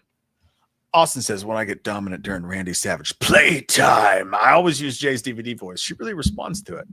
That's great. My wife does it. Yeah. That's good. Playtime. Coming to he'd be like, coming to Cum Central right now. Taylor Leavitt says, fellas, friendly reminder, watch Douce Ure. I don't know what that is. You say so, pal. Give me 1 sec. I gotta go pee really bad. I'll be right back. All right, enjoy it. Enjoy pee time. Have a good time with it. Live in the moment. Live in the moment. I took a pee at B-Dubs one time, and the dude in the stall next to me. It was March Madness, so we were all a little twisted. But I peed next to this dude, and this guy was, man, he was peeing in the toilet, right? And then the Euro one, he literally went, oh yeah, that's fucking awesome. I was next to him, just like, God damn, I want whatever you're having. Like, whatever you're having. That's it. Just sounds like a great time. Oh, you know, Best and worst pizza topping from Boot Scoot Boogie. I'll ask Shay this when he comes back. For me, it's just cheese, bro. Extra cheese. In my old age, I've realized like pizza's the thing. You could throw anything on it. Like, oh, I love it all. I love the supreme pizza. I love pineapple pizza. I love it all. But for me, a perfect pizza is a big old New York slice with just a bunch of extra cheese. The big old fuckers that you have to fold over and shove in your gauntlet hole. That's for me. I'm just the cheese dude now in my old age. Just the cheese guy.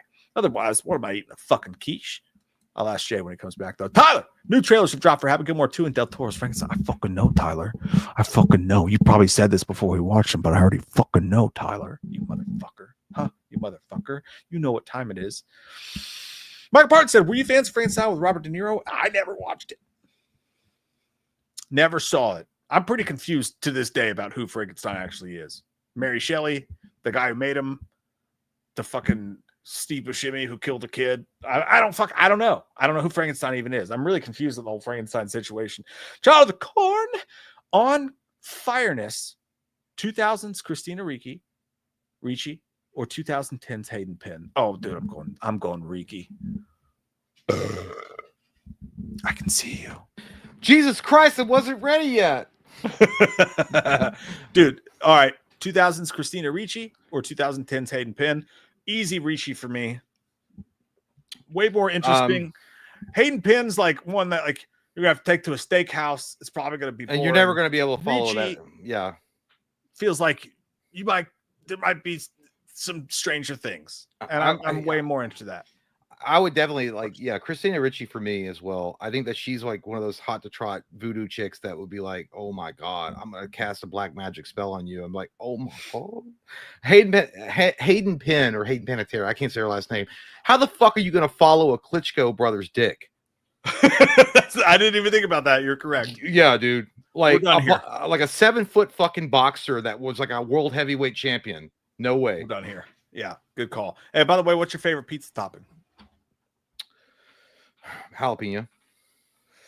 Ooh, good one. I like it. Jalapeno. I like banana peppers too, but jalapeno for that spice is nice. That's a solid choice. Finally, we have Jason Bond, who says, if you found out that your favorite actor, musician, writer, etc., was on the Epstein, would you watch, listen to any of their content ever again? Look, dude, here's the thing. The fucking president of our current country right now is also on that list. And I'm not even saying that in any way. I'm just saying he's on it. Like people don't want to say that, but he's on it. Like multiple fucking logs. The Epstein list is a bunch of fucking bullshit. It's a bunch of famous people who went to party with other famous people. It doesn't mean dick. It's a big fucking, it's a carrot on a stick in front of everybody wanting some big salacious thing to come out about Hollywood. Yeah. It's bullshit.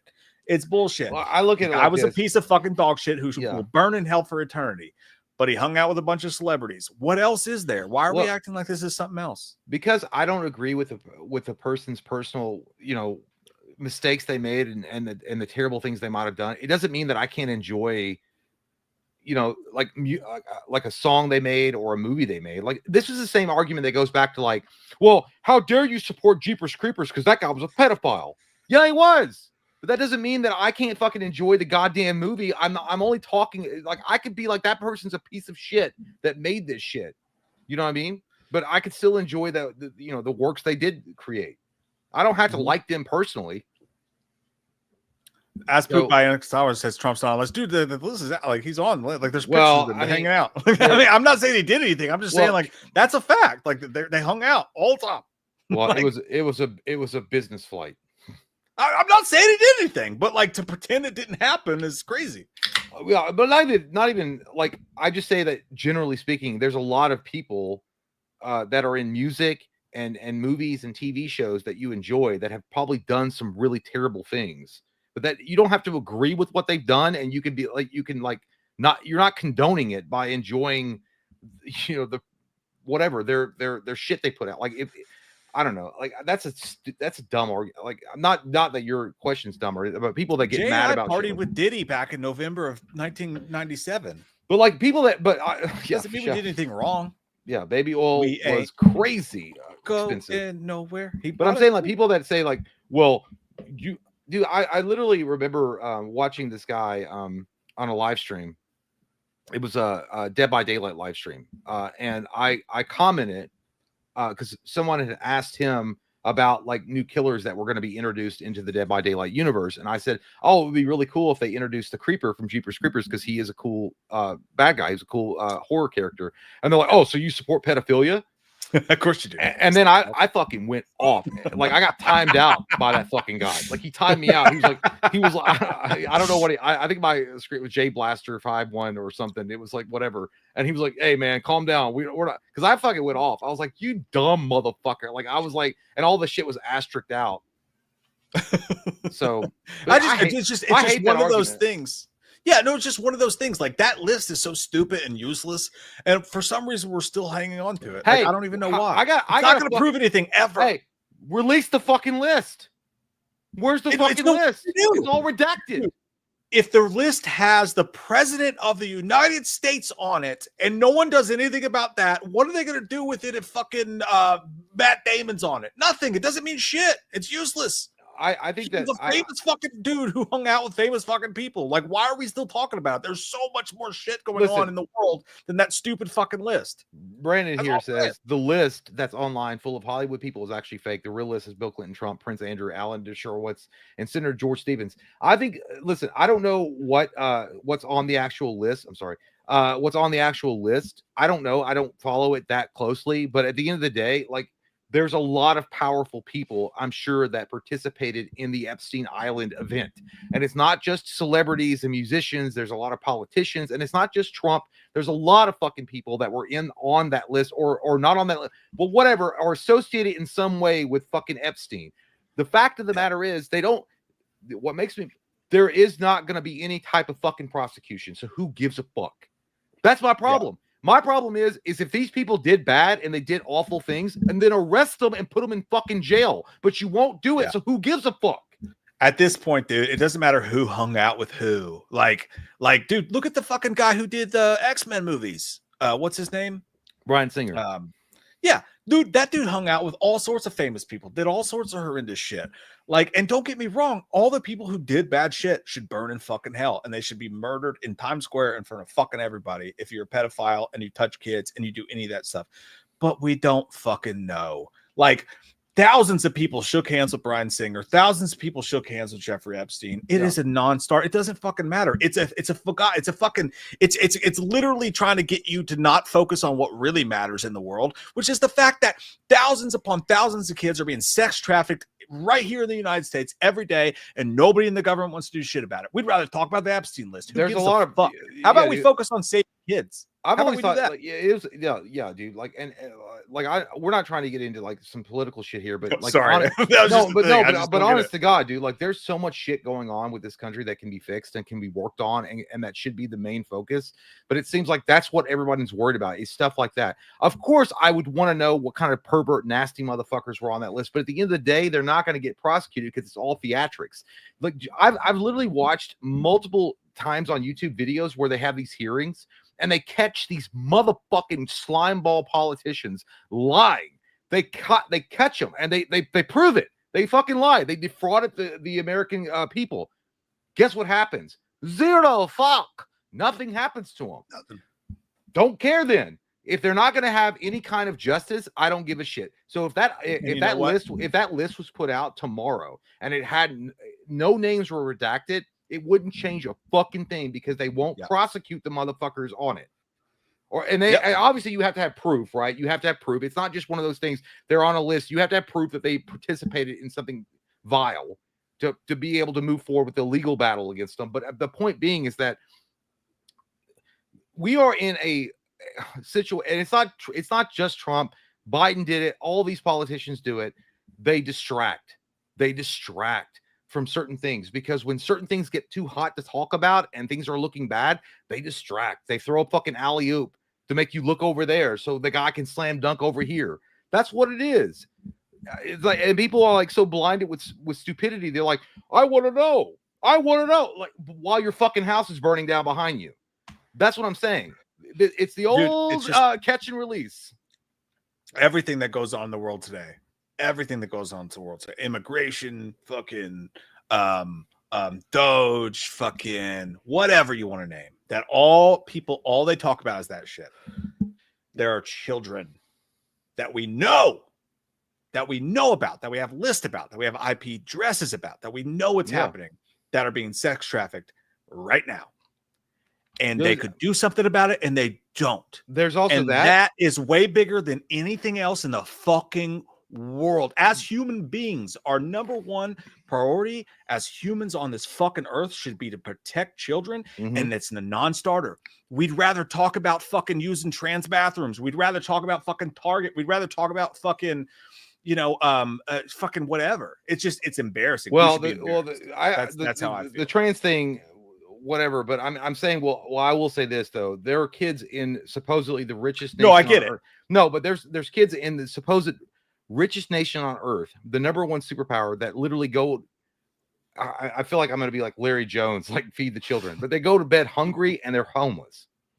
And you live literally in the most richest, most powerful fucking nation on earth, and you still have those problems. There's all sorts of problems that we don't focus on.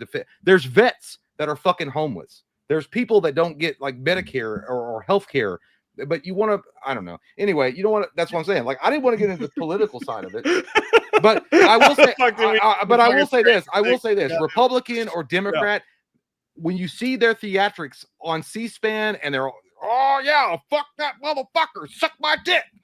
Yeah. They go out to dinner at goddamn Chimichanga restaurant for tequila night on Tuesday after they're done. They don't give a fuck. Evil's winning, man. Evil's fucking winning. Evil's winning. Anyway. Evil's winning. That's it. We'd rather talk about dumb political shit than actually doing shit to help human beings. That's why we don't do it, because I'm not trying to offend nobody. I don't give a fuck who you vote for. I don't give a shit. But I mean, at the end of the day, it's all distraction. Take it or leave it says Deuce Era is that movie about the 3 rogue exorcists. We watched the fucked up trailer live 2 weeks ago. Oh yeah, that's right. Feels like Robert Rodriguez directs Constantine. I forgot about that. Yeah, no, you're right. Now I know what you're talking about. Yeah. Now what you're talking about. Now so, that anyways, I feel like now that we yelled at the kids at the dinner table. Michael Parton says politics is mainly designed to divide people. It is. Point, man. They're just these motherfuckers are just trying to win office. They don't give a fuck. It always is. And I'm not smart enough personally to talk about like the ramifications of this policy or that policy or what it means. I'm not that dumb. Okay, I'm not even going to pretend that I know what I'm talking about in those particular instances. But I will say this. There's an obvious thing, and even a retard could fucking see it when they try to throw one thing at you to distract you from another thing. And it's obvious. Yeah, no, it's a sad state that we're living in. And you know what we got to do? What we got to do is stop playing into the game and just love each other. Yeah, and that's it. And then we can focus. Put a Beatles song on. Put a Beatles song on and smoke a cigarette. Where did we go? For some reason, like in my head, is Mighty Mighty Boss tones. Like, where did you go? But is it not interesting? I don't know why. It, like back in the 90s, nobody gave a shit. Or the early 2000s, it's like nobody really gave a shit about politics. And I blame the fucking explosion of the internet, like 100%, because then every fucking nutball on the street could have a voice and just start saying shit online and rage baiting the fuck out of people. Yeah, and we know it's all jokes or whatever. It's just it's a fucking it's wild, man. And you know what? Look at that. That's not wild. That sounded scary. Thank you, man. Appreciate you, dude. Welcome, brother. The main thing to remember is I'm gay. Mm-hmm. So, I mean, we had a fun night tonight. We went through many different phases. We talked about King of the Hill. We talked about Stranger Things. Then we went to Happy Gilmore 2 and about how comedy is dying in Hollywood. And then we found our way to the Epstein Island, in which we navigated poorly, but we did our best. Yeah. And you know what? I didn't visit it. So my conscience is clean. I definitely wasn't on that flight. I can promise you that. I couldn't afford it. No. Yeah, not that I would have gone, but I wanted to, but I checked the bank account. Hey, if I could have rubbed elbows with like rich and powerful, like, hey man, can you give me a grant? like fucking Bruce Wayne in Batman 1, where he was like, hey, give Knox a grant. Like, oh, thanks, man. Yeah. Oh man. Hey, what are we doing? We got we got some stuff coming up next week. We haven't picked a day for live stream because we got Patreon next weekend, which if you think this was wild, hold on to your panties. Hold on to your panties for the Patreon live stream, because we can do all sorts of crazy shit on the Patreon live stream that we can't do here, and show videos and things like that. But we got another live stream coming up this week at some point for sure. Dude, the guy next to Guardian's garage is blaring Billie Eilish. And I just want to be in that suburban neighborhood and be like, what the fuck is going on over there? Like you're in your garage in your suburban neighborhood, and next door you just hear, I'm the bad guy making lots of fuck guys, sucking dick on truck guys. Maybe he's like pretending to be James Bond. Doesn't she do Billie Eilish? Didn't do a song for James Bond? Yeah, we got to do a live stream for sure for next week. We haven't picked the day. Saturday is the Patreon stream for sure. Yeah, well, here's the thing. We're trying to figure out, like, it would be the best goal would be, like, obviously we would love to do a live stream every day. It's just not possible, but like do at least 2 for the week. Yeah, like so let me look at the old calendar. I can do Tuesday if you're down with that, me homie. The thing is that the last week of on the 27th of June through like the 5th of July, I'll be on vacation. I'll be out of cognito. I will do the live stream alone. It's fine. Do it. No, I would never do that. I'll watch it. I'll watch it from the beach. Hell no, dude. Like it'll be 45 minutes. And be like, all right. Well, I read because my problem is I would run through anything I wanted to talk about like in 5 minutes per like story, and then we'd be like at the 40-minute mark and be like, all right, well, I got nothing to talk about now. Yeah, no, like so I'd say there's probably gonna be more live streams than on average the next like 3 weeks, because the 4th week I'll be gone. But yeah, I'm good with Tuesday if you're good with Tuesday. Yeah, Tuesday works for you. We'll do almost as you have us. Yeah, but dude, that don't matter. Like, what do you got? I'm just gonna rely on the chat. You guys tell me something to talk about. I'll look it up. I think you do great. Michael leave, and then it'll be my fault that the channel gets taken down because I'll show shit that I shouldn't show because the chat told me to. They're like, no, dude, it's fine. Just put that on. I think it'd be great. I think you'd do fine. But no, like, honest to God, like, we joke, but what's funny about the channel is like lately, a lot of the live streams are just like us turning on the camera and just fucking going. And that is a fucking wild thing because like you guys show up and like you hang out and we party together. And like, I hope you guys know this. Like, I do hope you guys know this. And all the people watching this right now that like are always here and like we can always count on to like show up and fucking support us and like hang out with us and be friends. It's like a fucking thing, man. It's just really cool that like, Jay and I look forward to this too, like several times a week. Like, hey man, we can just turn on and have a couple drinks or not, but like hang out with our friends and talk about whatever. And the way that you guys fucking show up for us is insane. And we're like, I hope you guys know we're fucking ridiculously appreciative of all you guys. 100%. Yeah. So yeah, I mean, you guys are like one day it won't be this way, man. So I just want to appreciate it while it's here, and we really do appreciate you guys. What are you talking about? It's always gonna be like that. You know that you guys. I don't know if you guys know this, but we're all gonna die. Yeah, I mean, yeah. Eventually, one of us will die, but before that, it's always gonna be like that. But no, I mean, you guys are awesome. We really do appreciate you guys, and we love talking to you guys. And you guys have such great points and good conversation starters, and it's always been fun. So really do. It's amazing. It's so fun. It's so fun. You know what they said in the office? They said, "I wish there was a way to appreciate the good old times while you're in them." And I feel like that's what we're doing right now. You know what it is? What it feels like with no like topic going in, and I know we're going over a little bit, but the reality is like having no topic and just like, I mean, of course we love doing tier lists. I mean, that's what we do. We love doing tier lists, and that we're gonna bring those back for sure because we got like movies that make you cry and all sorts of cool tier lists till you're 90. Yeah, 80. Yeah. Yeah, but but I know you 100%. And we'll keep doing it. I don't care. I'll do it until I die. But I love this shit. I love it. I look forward to it all the time. I look forward to every live stream, the next live stream. But coming in with no topic and just like hanging out and like what it feels like is like meeting up after a long week at a bar with a bunch of people and friends that you get to like, and someone's gonna be like, "Oh, you're describing the show Cheers." I guess I am. It feels like fucking Cheers on here. Yeah, I love it. I love it. It's the fucking best, man. We're lucky as shit. We're lucky as shit. We appreciate every single one of you. I hope you guys know that. Like, we're fucking really thankful that you guys show up and hang out. And thank you, fucking you, that. man. So we'll see you guys on Tuesday, and we'll see Patreons on Saturday. Yeah. And you guys have a great fucking Sunday. Enjoy your families. Enjoy your lives. Go to church. Being alive. You fucking heathens. Don't go to church. Don't do it. Heathens. It's Go to it's church. propaganda. Worship at the Lord's feet. Just enjoy your life. Bye, Good night. guys. Love you guys. See you.